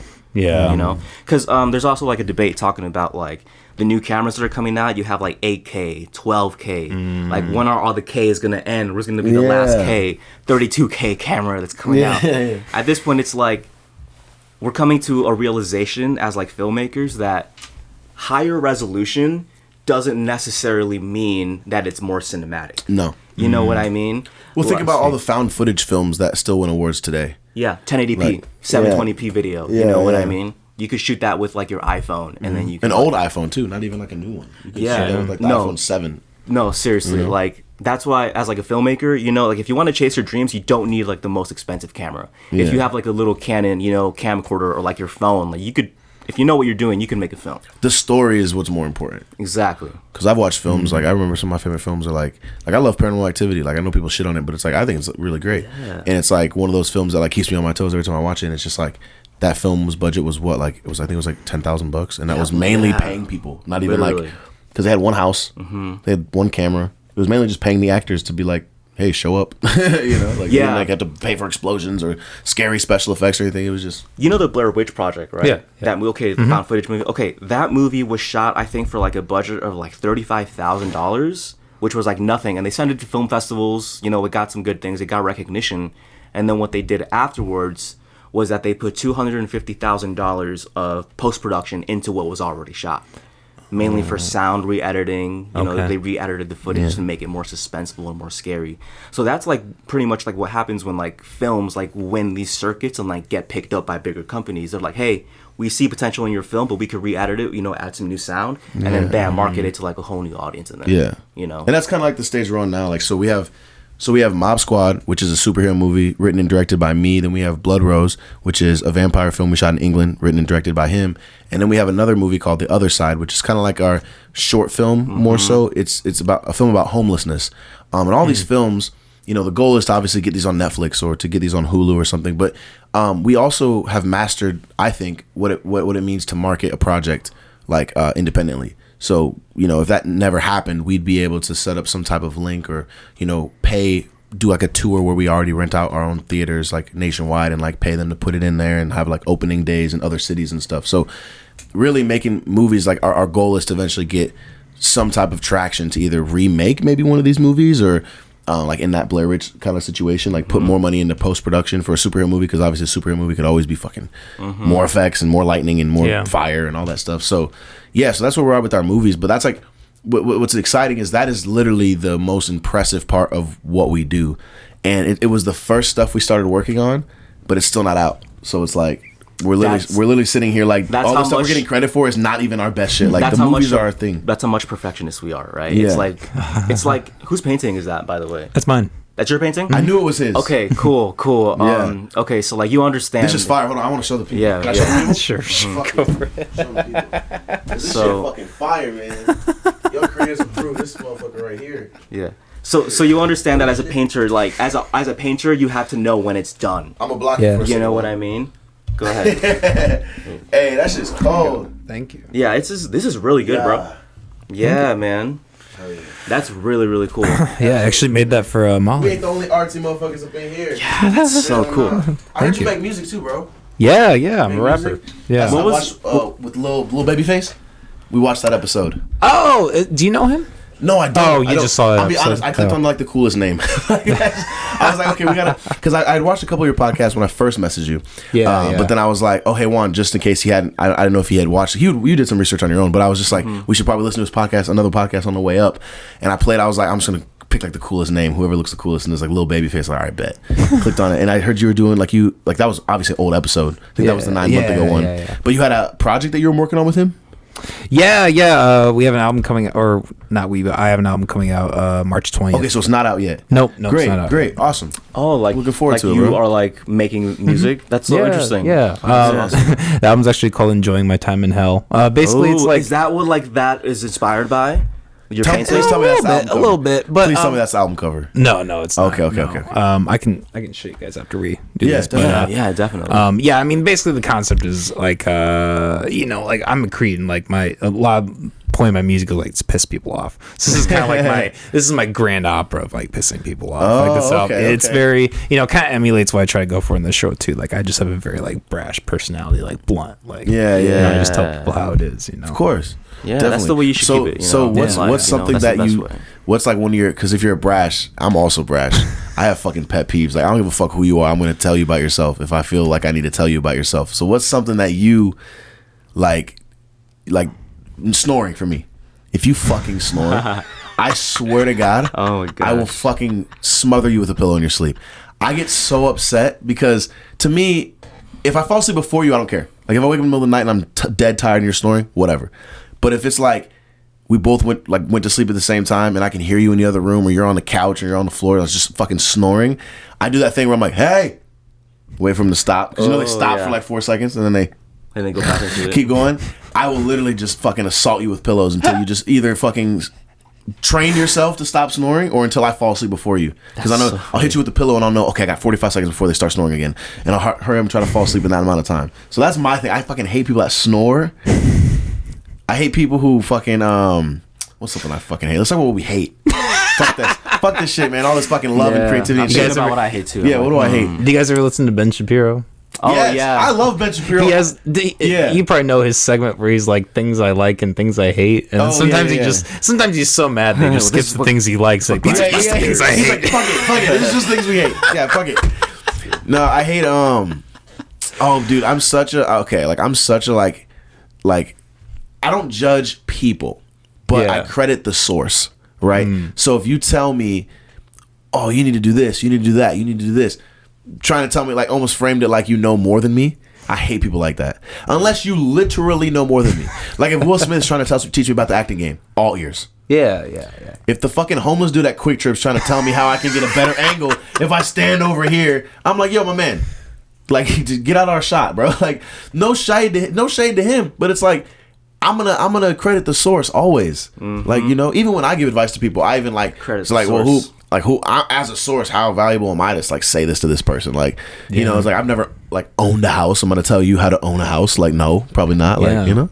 Well, I mean, you're talking to a podcaster, you know. I mean, I don't really like do like the whole like cite my sources on the podcast, obviously, Yeah. but like I do have like a general idea of like where I get my information from when I'm having conversations, you know, or like like, hey, I heard from this podcast, you know, this person has these reputable credits, and I tend to believe what he has to say. Yeah. You know, I think as a podcaster, when you're talking for however many hours, it's important to have that frame of mind. Yeah, I definitely. had this one friend once. We were getting this argument. I was like, all right, send me proof. And she literally just took a screenshot of a Facebook comment. And I was like, what? It's not proof. That's probably just an opinion. Yeah. I was like, literally. okay, all right.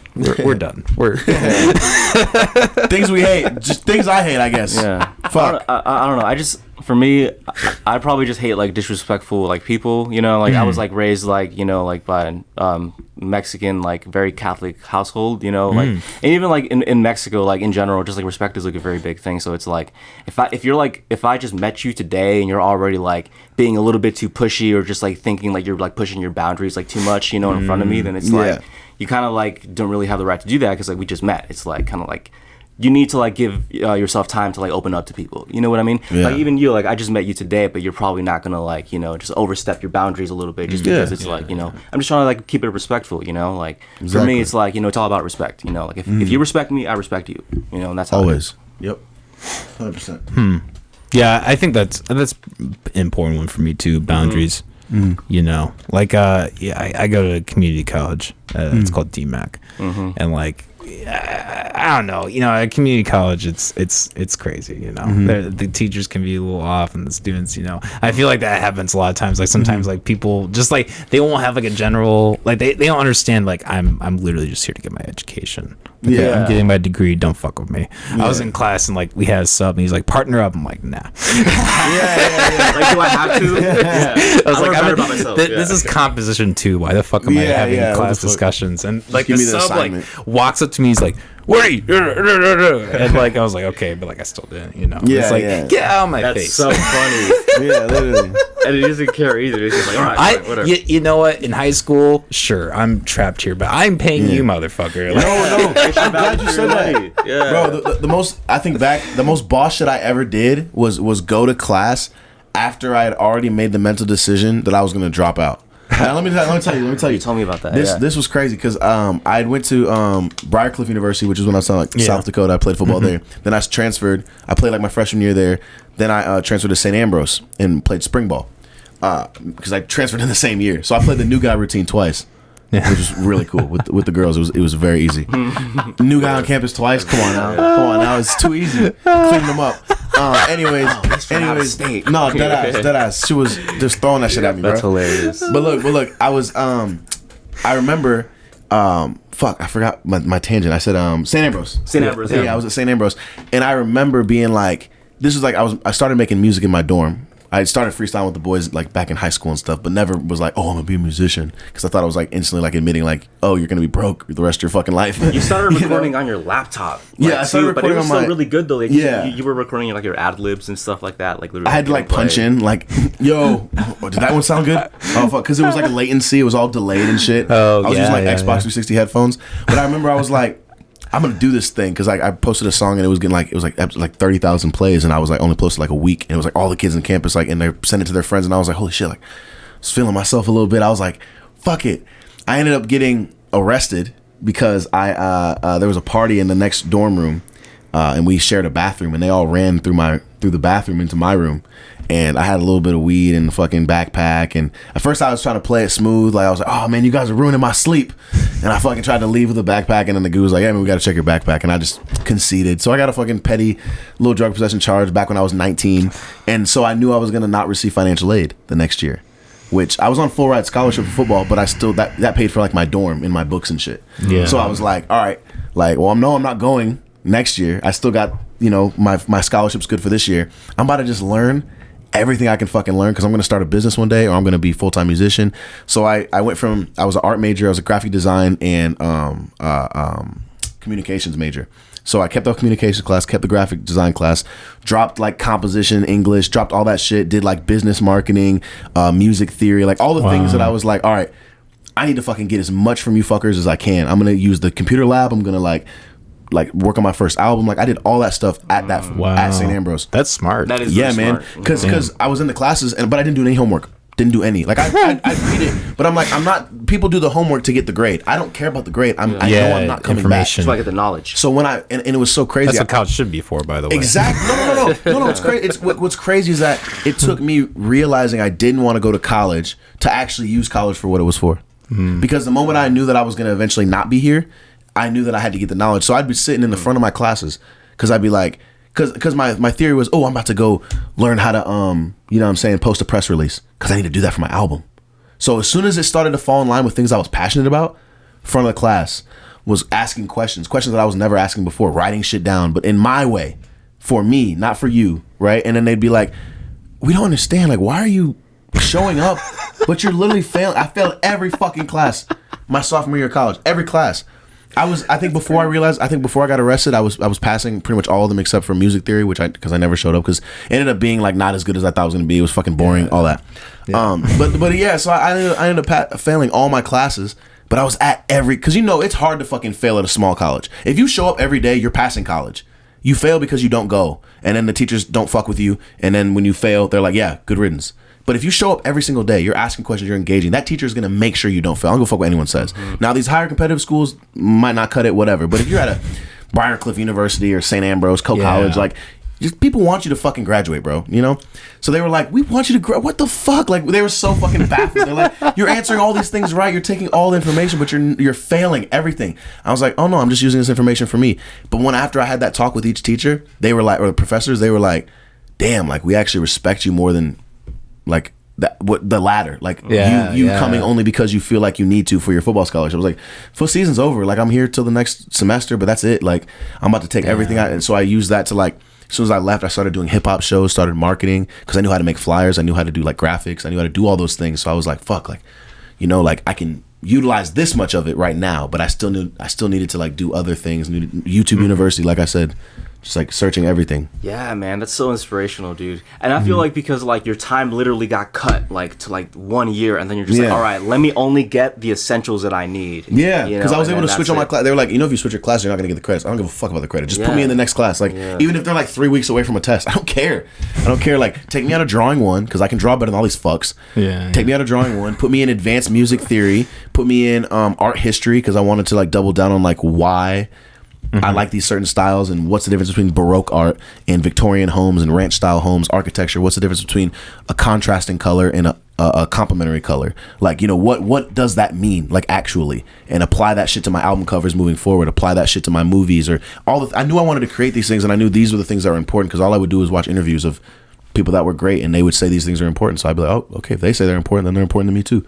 It sounds like not really much of an original thinker, but once you start to put the greatness of other people in your own mind, you start to form it to your own, like, just naturally. Because obviously I'm never going to be that person, or never going to be the person I'm thinking about or listening to, but I can be my version of that. You know? Well, I think that's the thing that people misunderstand about those people. Yeah.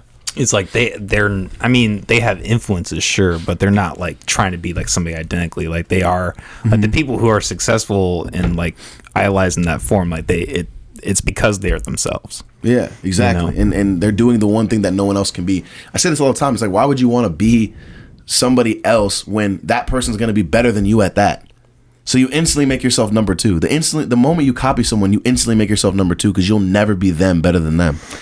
Yeah. That's a good way to put it. Yeah, that's a good way to put it. Like, it's like admitting, it's like if I wanted to copy the brand of, like, Wiz Khalifa, I'm gonna I'm gonna laugh, and I'm gonna smoke weed and wear shades, and I'm gonna wear black and yellow. I'm gonna do it's like, that's already been done before, bro, and we hold him in high regard for doing it. So we're not gonna do that for you. Yeah, it's like you gotta get good at the thing that you're pursuing first, and then once that becomes natural to you, then you can do like your own spin on it. That will make you unique, you know, put your own identity to it. Yeah. You know, you gotta feel comfortable with the tools first before you craft your own original piece. Like, I'm sure when you first started painting, you were like mainly experimenting, but your skill wasn't up there yet. But like, now that you've been painting like for like a while, like, and you have like the skills, you can really express yourself in like a more accurate way, and knowing what brushes do what, and like, I'm shading, I don't need to, I can't use this brush because this brush literally pulls the paint off the canvas every time I use it, or like, you know, stuff like that too. Like, I would say that even better applies to like the podcast.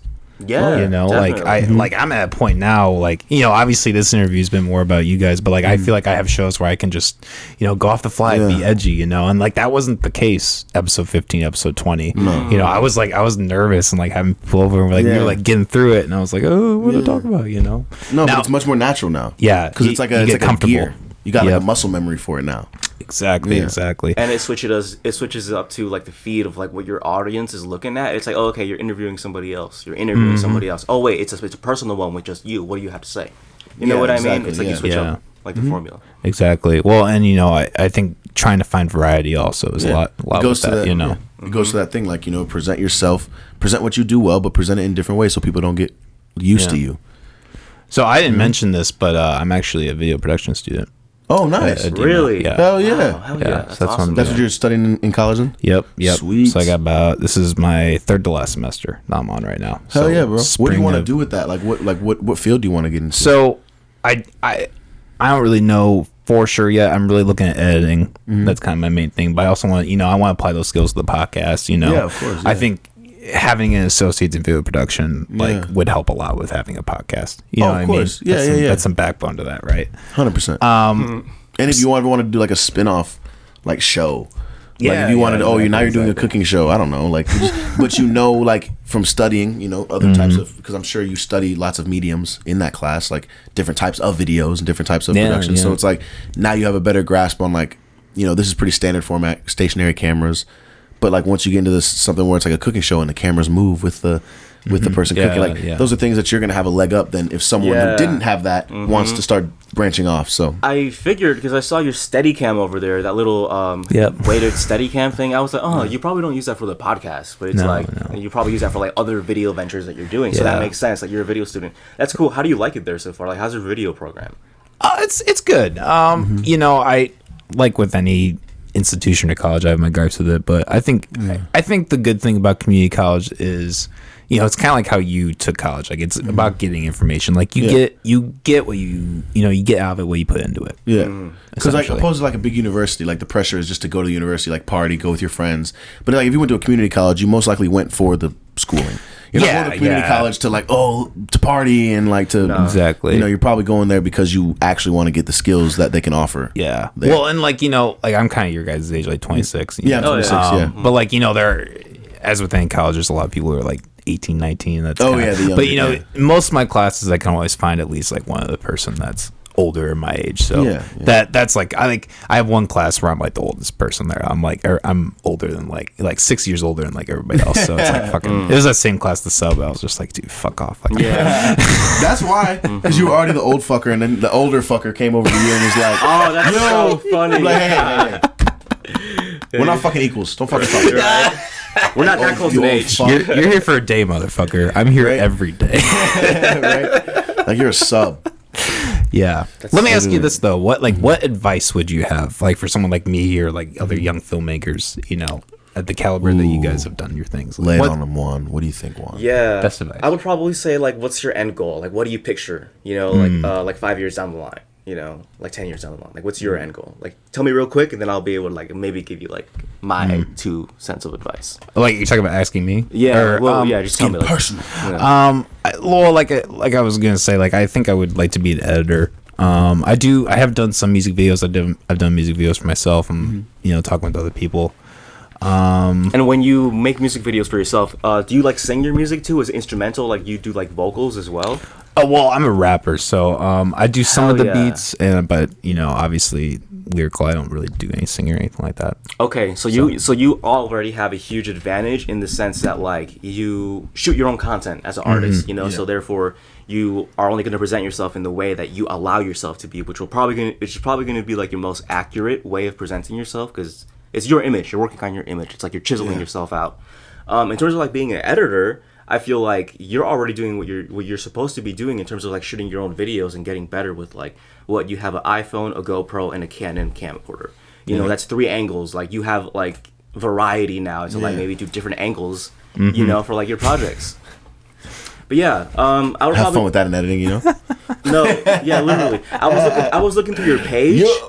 I was looking through your page, and like I was like scrolling through like some of the podcasts, and I was like, oh, okay, you switch up angles. Like, immediately I noticed the editing, because I noticed that you cut at the end of like a beat or a sentence or a statement. You don't cut in the middle. It's like, okay, if somebody says something, cut. Somebody says something else, all right, cut. And that's like cinema too, like knowing like when the audience needs to like see something else or like whatever. That's like those same qualities. Yeah, so I had this sense already that like, oh, like you edit your stuff, like you're pretty good already. You know what I mean? So if you had to give, not him, but just maybe someone who's still, you know, anyone. Yeah, honestly, advice. This is gonna sound so cliche, but like, practice makes perfect. But also, I think you need to watch movies and pay attention to pacing. You know, because watch different kinds of movies too. Yeah, a lot of the times. Oh, not just that. What really helps, here's a fun exercise that you could do.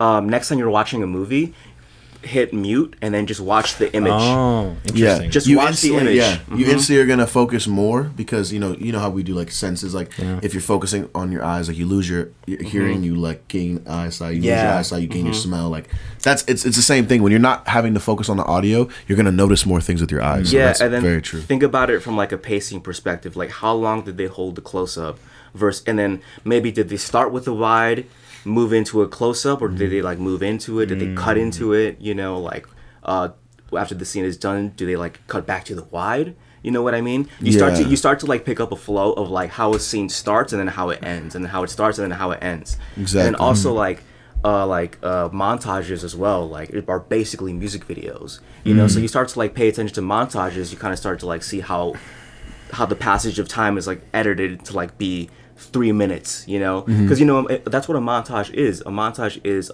squeezing a long passage of time into like a short little segment. You know, so like montages are a great way to like just help you think faster as an editor.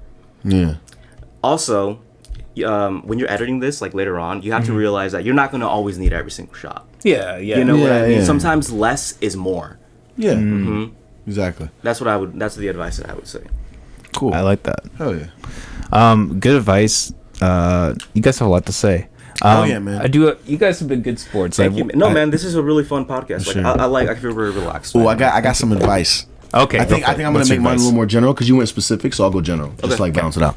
So like, generally speaking, I think everybody who does anything outside of a 9 to 5 wants to eventually do that full time. If it's not a hobby, if you're putting, like, you would love today to be able to put this podcast on a bigger market and instantly be doing this full time. Yeah, definitely. Exactly. And the person who's doing photography of weddings for her cousins eventually wants to do it full time for other brides and grooms, right? So all these things, no matter what you're doing, I don't give a fuck what you're trying to do. If you want to be doing something full time that's creative or artsy or whatever, you need to understand that the market dictates your value. So if you don't have people supporting you, the response does not need to be, man, they're haters or whatever. The first response always should be looking in the mirror, no matter what the fuck's happening. That's what me and him do. Like, if something's not going right, or if I don't like a certain thing that's happening, I look at myself, okay, am I contributing to that? So if you post boring shit, you're probably not going to get likes. So instead of not getting likes and being like, oh, what the hell, they hating on me, this city sucks, no one supports anybody in Iowa, it's like, okay, well, or they just don't support you. So just be humble enough to critique yourself. You know, figure out what works. An example of this in real time is obviously, like I said, we throw parties. We've done performances before. A theme for artists. This is some game for all you artists out there who are like, you know, doing rap shows and stuff. At the end of the day, we all know a successful party involves women attending that party. I don't give a fuck if you have 700 guys in that party. If there's not a single pretty girl who's having a good time, the party sucks. Yeah. So women drive the market. So if you're a rapper trying to promote a show and none of you are famous, right? So you don't have like clout when people see your face. It's just random dudes. You don't want to post a flyer to an event that's on the cover just 6 random guys. Cuz that's not going to breed like mainstream like appeal. It's going to be like, well, if I'm going to this event, I'm supporting these guys. Like, who are these guys? Yeah, so early on, what we did is we did not put our face on any party flyers. At all. If we did, we were cartoon versions of ourselves. Like, that's it. And that was 2 times out of the 7 events that we've done. Okay. Or whatever. Like, and even before with Young Creatives, when I did events, I never put my name on it. Young Creatives is fine because it's like, who's Young Creatives, right? If you don't know us, then you don't judge us. But sometimes knowing that you need to pull yourself back for that thing you're working on to be successful. Because people have a tendency to make it all about them. And we realized once we didn't make our events all about us, and we put things on the flyer that people cared about to promote the event, it did better. So that's an example of, you know, understanding that just because, you know, there's not just one way to be successful. I could have just put my face all over the flyer, and then maybe it would have still worked. But my theory was, if I have myself on the flyer, then anybody who doesn't like me instantly is not gonna come. Because my face is on the flyer. Yeah. Right? So you withhold the personal side of it to make it an event. Like, because look at Lollapalooza. They don't even put the artist names on the flyer. It's very simple. It's like, who do you like? A$AP Rocky. Look for the names you like. Whatever. The creators of the festival aren't like, whoa, come out to our festival. We're having a good time.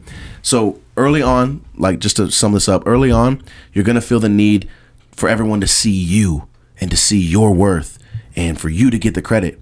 But you need to understand what's more important is creating a consistent brand, and a brand that people can bank on and rely on.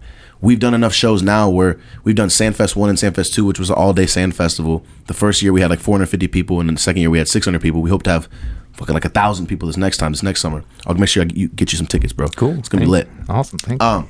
But we understand now that it's like, okay, Sandfest has credibility because we did those things. So now Sandfest 3, there's like a springboard to everything we do. Understand that in the early stage, you're creating a springboard for all the other things you want to do.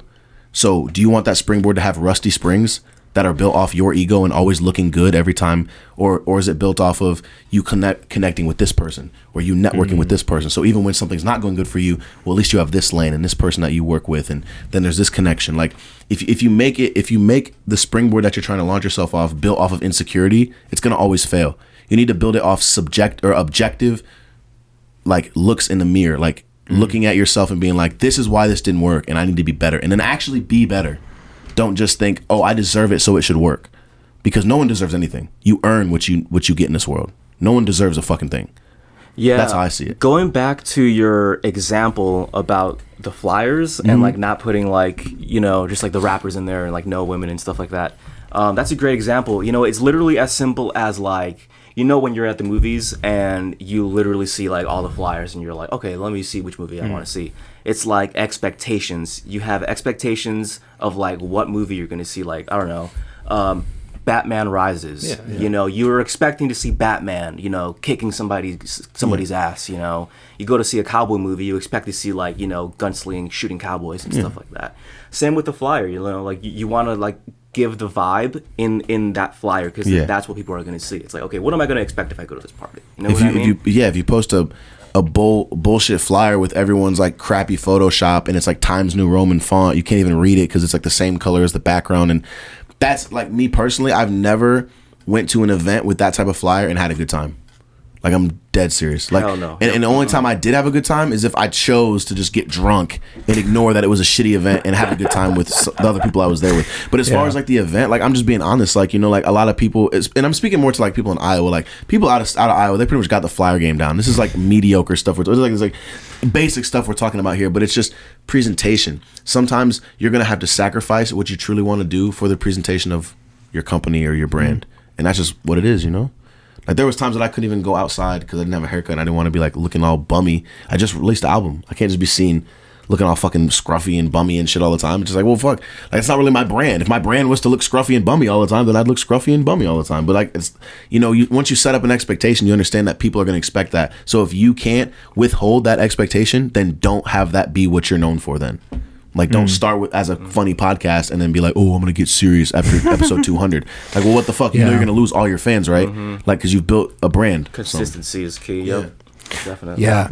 Yeah, I mean, you're preaching to the choir. Like, I feel like I am constantly, like, trying to be on top of that and not, you know, like I said, like, trying to be edgy. Like, constantly keeping that consistent. I don't want to, like, have a podcast where, like, I'm not that way, because I would rather have an awkward conversation for like an hour or whatever than like have like an episode where I just look like I just am like shallow and like not actually like saying how I feel, you know. Exactly. You want to be authentic, but that's also the thing too, like being authentic. Like, that's another thing I would say, like, not just being authentic like, oh, I'm a real one, or oh, I'm like, nah, like, no, you need to be authentic, like, to the point where like you actually want this to work for other reasons than your own success.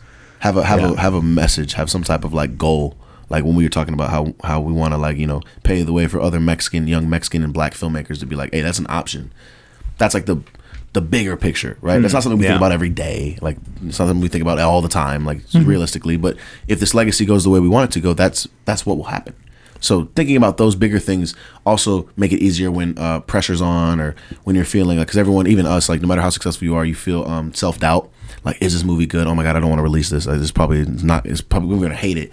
Or this song, oh my god, like, I don't even know why I did a music video. I hate this song now. Like, fuck, why did I even shoot a music video to it? And then like next week you're like, oh, I love this fucking video. This is fucking great. It just happens, you know. So understand that as soon as you want to jump on that wave, it's a roller coaster. And you got to be willing to withstand it. Yeah, and don't feel bad for like feeling self-doubt. You know, everybody feels doubt. You know, it's the only thing you could do as a human. You know, you can't not feel doubtful about something, because it's like, if you're not doubtful about something, that means that you literally did what was in your mind 100% how it was pictured. And that's never true. That's never true. It's always going to be like maybe 70% of what you pictured, or 80%. You know, and even then it's, oh, you doubt that 20%. You know, you're never going to get that. It's just, but people don't know that though. People see like that painting there. I'm sure you have like things about that painting that maybe didn't turn out to your liking. You know, but since that's my first time looking at that painting, I don't notice those things. I'm just like presented with that image, like, wow, I get that message, I get that feeling. You know. Yeah, exactly. I feel like, you know, for me personally, I'm sure other people, like, that's always like an area of frustration when you're, you know, especially with a painting, when you're like, you have an image in your mind and you're like, this image is not how I picture it, you know. Same thing with film. You know, they say your film dies 3 times when you're making it. I've heard that. Once when you're writing it, once when you're shooting it, and then once when you're editing it. Because every single time it's like, oh, that's not what I pictured. Oh, like continuity errors, or like, oh, the shot was like messed up. I didn't cover it in this angle. But the thing is, something beautiful and new was born from that. You know, and then you just have to every time just go with it. You know. Yeah, editing is murdering your film, chopping off baby's legs. Oh yeah. We've cut so many scenes before, just like literally. Like, no. Well, you guys have been good sports. We have something that a new thing that we're trying here in the McAllister Hours. It's called the fucked up bucket. Oh, that sounds fun. So how this works is this is a series of different, you know, things that are on papers and you know, words, obviously. If you choose not to read it, that is okay, but I will just read it instead. So you should read it. Do we each get one? You go first. You go first. Yes. Okay. First of all, can I just say, I feel like cereal would taste really good in this bowl. I feel like that's definitely like a cereal bowl. Okay, so if y'all can see this bowl, it's like above average radius of a normal bowl, and it's like rigid. So like the milk wouldn't like, you know, sometimes when you scoop it up and then the milk is on the bowl. Like I feel like this milk would just run down. Yeah. I don't know. This is a very, very good cereal bowl. He's not lying. All right. So mine says Michael Jackson and Macaulay Culkin's other video. Wait, so we read it and then what's supposed to happen? Like, you know, like... Are you talking about... like his, like, pedo shit. No, I'm saying, like, is there a game? Like, are we just supposed to read it? That's it? Yeah. Okay. Okay, if I says Michael Jackson and Macaulay Culkin's other video... Like, that would be a fucked up thing. To me, the only thing that comes to mind is... so they're all videos? No. Okay, my bad. Hey, I'm fucking. So here's what this really is. This is me getting drunk and stoned and thinking of fucked up things and bringing them on paper and throwing them in a bucket. Can we grab a couple of these? Ooh, I'm curious. Can we just do two? Can I just we do two each now that we fucking spoiled just because I got to save them for other things. So yeah, we'll just two limit. We'll let you each do two though. That's fine. All right. Okay. The awful stench from the ever-growing pile of child corpses under President Biden's desk. Wow. Oh, my God. Hey, yo. Funny. Hey, Byron. All right. Big bong on that one. All right. Now I'm curious to see what this one is. Big bong on that one. What is the most annoying disability? Okay. I've thought about this. Can I answer? Okay. We can all answer if we want. I think the most annoying... Okay, so like... Annoying to the person or annoying to like... Annoying to you. Oh, like, fuck. Like that's you're yeah. Or annoying to the person. I guess if you want to be nicer, you can say I was thinking like if I was the person, I would think like Tourette's would be pretty annoying because I couldn't control what I'd say. I'd have to randomly like, you know, like first dates would be terrible. But then like for me, like disabilities, like... Oh my God. I gotta be honest, man. I hate when people like have like those scooters, like those fat fucks at Walmart, bro. The scooters. I'm sorry, dude. Like, I get upset. I'm sorry. They go really slow. I get though. upset. Oh my God. And not the ones who have like, you know, a fucking missing leg or like a war veteran or some crazy shit. Like you need that. I understand. But it's the people that you know are literally just fat. Like they say their fatness is a disability. Yeah. I'm like, bro, like. You got diabetes because of you, my boy. Like you sitting here on the scooter, but I just saw you stand up and walk over to the cheese. Like, why are you on a scooter? So I don't know what disability they be having, but like, yeah. I think with every disability, they always have like a thing. Okay, so like people who can't walk, you have wheelchairs. They got to build ramps everywhere. Like what the fuck is up with those? You know, like that would be mine. Wheelchairs. Blind people, you have like the little sounds that the street lights make, so that to let them know that they can walk. You know. Mm-hmm. Deaf people they got ASL, but then low-key some of those fucking signs are like racist, you know, like the fucking this ASL sign for like black people is like I saw a joke about it. It was like something like really fucking like racist. Wait, a sign for what? You remember when we was just whatever means black people in sign language. I think is supposedly like racist or whatever. Like I didn't know that. Yeah, because apparently ASL was made for like white people or some shit like that. I was like, should I say this? And I was like, fuck it, we on the McAllister hours, boy. I gotta say this shit. We had this dude who was deaf, who was our Uber driver. Oh, that guy. And this motherfucker, bro. I was like, sir. In English. Because he didn't say on the Uber, because sometimes they tell you when they have disabilities, like hard of hearing. Yeah. It did not say he was hard of hearing. And I thought this motherfucker was ignoring me, bro. I was so upset. I was about to swing on this nigga from the back seat. I was sitting back there. I was sitting there, because Juan. We told him to change the radio or something. Yeah. Because he couldn't hear. Because Juan's kind of like the guy, like, this is why he's my best friend. This is why I love this guy. Because he will kind of let me know if my anger is misplaced or not. No, really. Because I'm very quick to anger as far as like those that you like being disrespected. I'm like definitely the first person to say something if I feel I'm being disrespected. Yeah. So I was like, hey, yo, what's up, man? Like, if you ignore me with the small talk, that's fine. I don't give a fuck. I was small talking as a courtesy. But then I start asking you actual questions like, hey, yo, bro, can you turn the music down? Or, hey, man, you know, blah, blah, blah, blah, blah. And he's just sitting there like, I'm thinking like is this guy racist? We're both in the back seat, so it's like, did he not hear us? Or is it like, I know he can't see us and stuff like that. Yeah, so I'm like screaming. At this point, I'm like, yo! No, what was funny is that we were both like, all right, do you think he's deaf? Yeah, we were talking, and I was like, are we fucked up for talking behind his back? But is it talking behind his back if he can't hear you anyway? Like, is that a thing? We were like talking louder. We were like, hey, sir. Hey, yo. Hey, you know, and nothing. He was just like, he was still driving, and we were like, yeah, I think he's deaf. And then what's funny is that eventually later on, he did turn around and he said, "Sorry, like just to let you know, like I'm hard of hearing." Yeah. And I was like, "No shit." Yeah. Like We're trying to get your attention for, like, I was like, "What did you think I was doing in the back seat?" Because I saw him look a couple times, like in the mirror. He went, like looked in the mirror, and then I was just like, did he hear us or no? Yeah. You probably thought I was being crazy. I feel like an asshole. I go fucked up. Word of advice: tell me like at the beginning of the ride. Not Yeah. Just be like, "Hey, yo, nothing." Just say nothing. Did you want to draw one more? Oh yeah. Oh fuck. Okay, here we go. You draw one more. What colors did we do? Let's do a color we didn't do.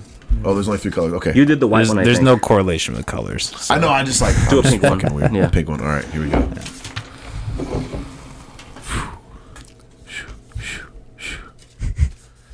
Judge Judy.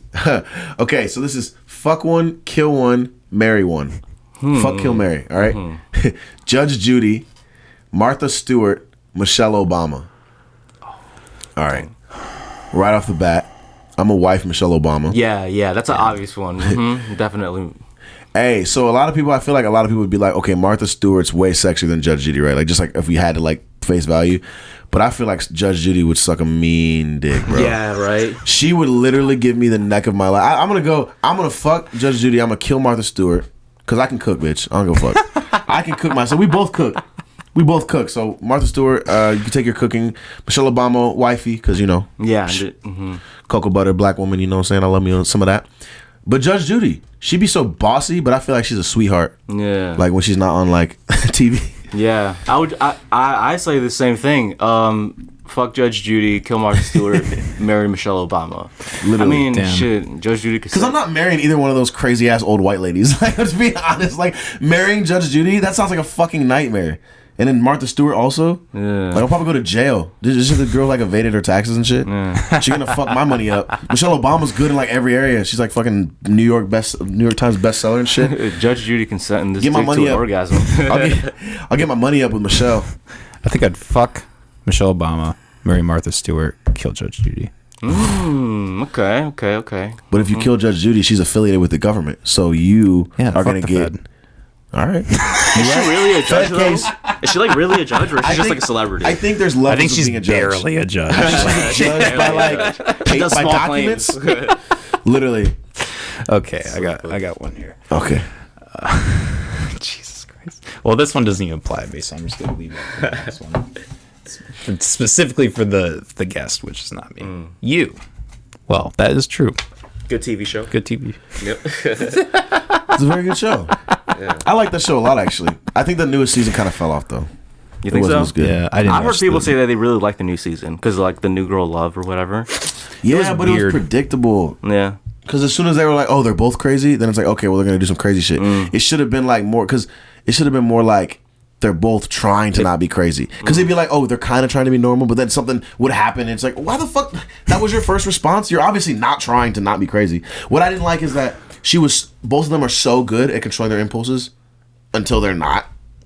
Yeah. Like they both were very like disciplined, and now they're like not. Now they're sloppy, and that's why I was like, I kind of like. It's kind of like you like Dexter, like similar shows like that, like mass murder shows where they're like the average guy next door. Like you liked it because they were like put together when they were in public. But once they started like be slipping in public, and they used to like they were like forgetting their stories and like not seeing eye to eye, it was kind of like well now you're just a bunch of sloppy killers who are about to get caught. Yeah, more like sloppy script writing. You know, it's Yeah, like, they're just yeah. not gonna get caught now because it's season 3. You know, it's like no, like the stakes aren't lower because it's the 3rd season. You know. Yeah, Love's character to me, like I like the guy, like the main character. I forget his name, but Love's character, I don't know. I just kind of was like, she took a left turn like drastically, and I feel like sometimes when that happens, it's like okay, like a traumatic thing happening to a character could make them switch up, but like her trauma was self-inflicted, so it's like, how is your personality going to drastically change after you were the one who made the like, you know what I'm saying? It's like if I did something to you that's out of your control, that's trauma. But if like you're like, I'm gonna kill him, and then you kill him, and then you cry because you don't want to be a killer, but then the very next thing you do is kill somebody. It's like, well, these emotions don't add up. Should I believe you when you cry, or should I believe you when you kill someone? Like which? Because they did it equally. What you got to do is show one thing more, so then we know that's what you actually are. Because when we saw what's his name, like that's why we forgave him for killing people. Because in the first 2 seasons, he would kill people, but we'd be like, but he's trying to be a fucking nice guy, man. He works at this library. He's really like, he's just fucking a fucked up dude, man. He's trying though. But with Love, it's like, she's not trying. Yeah. She's not trying. She's just bro. killing people. She's just killing. She's literally motherfuckers, just a bro. sexy killer that says lines on camera. Yeah, Like, literally. Like, what's the story? What's your motivation? Yeah, I love you, but it fell off. The first season was really good though. I like the first season a Yeah, lot. first season that was one was really good. really good. I even like the second surprised. season, but the third season, I don't know.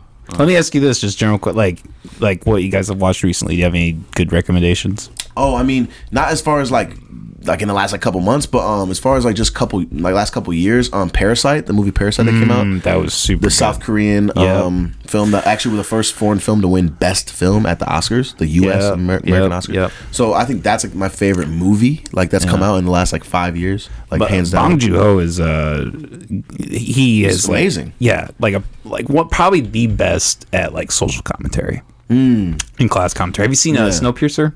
No, I haven't.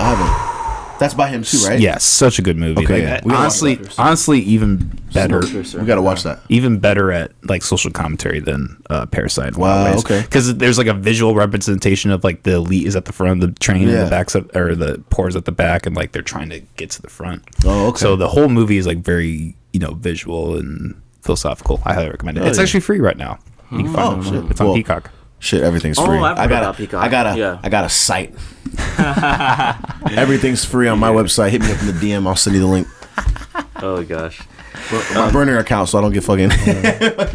What was the agency that like the cracked down on all the LimeWire folks? when we were stealing music. The FDA, no, not the FDA. The whatever is in charge of the radio and music streaming and shit like that. Yeah. Oh my god, the FCC. The FCC. The yeah, FCC kind of let me be. Yeah, that's the one. For me, this is an old movie. I'm huge into like old movies. Like I'm a sucker for like movies that are shot on a film too. Even like modern movies. Like I heard the new season of the TV show Euphoria is actually shot on 35 millimeter film. Wow, that's interesting. Yeah, and they made a choice because apparently like I haven't seen the show yet. I still have to watch it, but I know it's very popular. Supposedly like the motivation of the main character in the first season was different than like the second season.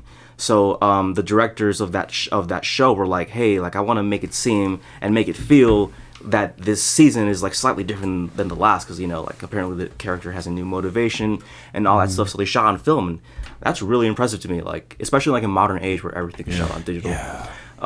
But if you guys want to check out like a really good horror movie that's like kind of like experimental and like has like really cool colors and like a really eerie soundtrack, check out the movie Suspiria. But the original one, the one from like 1973. Yep. I always tell people about this movie all the time. It's like one of my favorite horror movies because I think it's directed by this Italian filmmaker named Argento. His last name is Argento. But he's really, really good at like sort of conveying like emotion with color. And they made a remake of the movie Suspiria, but remakes never really work. It got like a 6 out of 10 on IMDb, but the original one is really good. I highly recommend it. Like, it's I actually really just good. watched that one. I think Halloween time. Yeah. Oh yeah, I saw it too. But like, have you checked out the original one? Yeah, that's why I watched the original one. Yeah. Like What do you think about it? The first time it was okay. I think it might need a rewatch. I think honestly, this might just be me being like a prick, but like really bad dubbing throws me off. Oh yeah, the dubbing. Yeah. Yeah. Yeah, that's a lot of like the classic movies. Like over half of the film, over half of the dialogue of a film is actually re-recorded in the studio. So back I didn't know then, that. yeah, back then like their dubbing methods weren't probably as advanced as they are now. But I just really like the way that the image like tells the story and like the soundtrack is like just so like good. Cinematography wise, it was fantastic. I remember Yeah. that. No. for sure. Yeah. It was a really good film. Definitely. Yeah. Well, guys, we are almost at the 2 hour mark. We've been going for yeah. a long ass time. Do you have anything else you want to talk about or mention before we go? Yeah. My album is out right now. Riley Mobz. Okay for now. I got. By the time this comes out, I'll have a few videos on the Young Creatives YouTube channel, and I have Spotify, Apple, wherever you get music. Riley Mobz. I have a bunch of music out, so go check that out. And then we also have coming this summer or maybe like summer, spring, run whatever time when it's warm out, we'll have Mob Squad, which is the superhero film, exclusively original superhero film from Young Creatives, and that is one of our pride and joys. So that'll be dropping this year as well. Awesome. Definitely. Go ahead and follow us, Young Creatives. If you want to check out like some of my personal like projects, photography, I like to shoot 35 millimeter film. I also paint as well, so like sometimes nice. I upload like my paintings on there as well. I do like time lapses, so you kind of see like the whole process. Those are fun. Yeah, they're super dope. Kind of just Super lets me see like the process of like painting, like my process from beginning to end. It's Exactly. really interesting. Juan's film, check out like Mob Squad's coming out. Blood Rose is another film that's also going to come out. Yep, the vampire film. Next year. So go ahead, follow We Are Young Creatives, official Young Creatives on Instagram, Juan's Film, Riley Mobz. And thank you for the McAllister Hours for letting us come on to the show today. This was a good time. Love the vibe. Everyone go follow this guy. If you're an interesting person, hit him up. He might have you on, you know what I'm saying, to talk some shit. And reaching his fucking mysterious bowl of it's different here, random man. offensive things. It's different here. Dare. Just rename it to that. Fucking cereal, though. Fucking perfect cereal bowl. But man, thank you so much, bro. Yeah, it was a Mobz pleasure, Juan. It's been a pleasure. All right, guys. We'll see you around. Peace.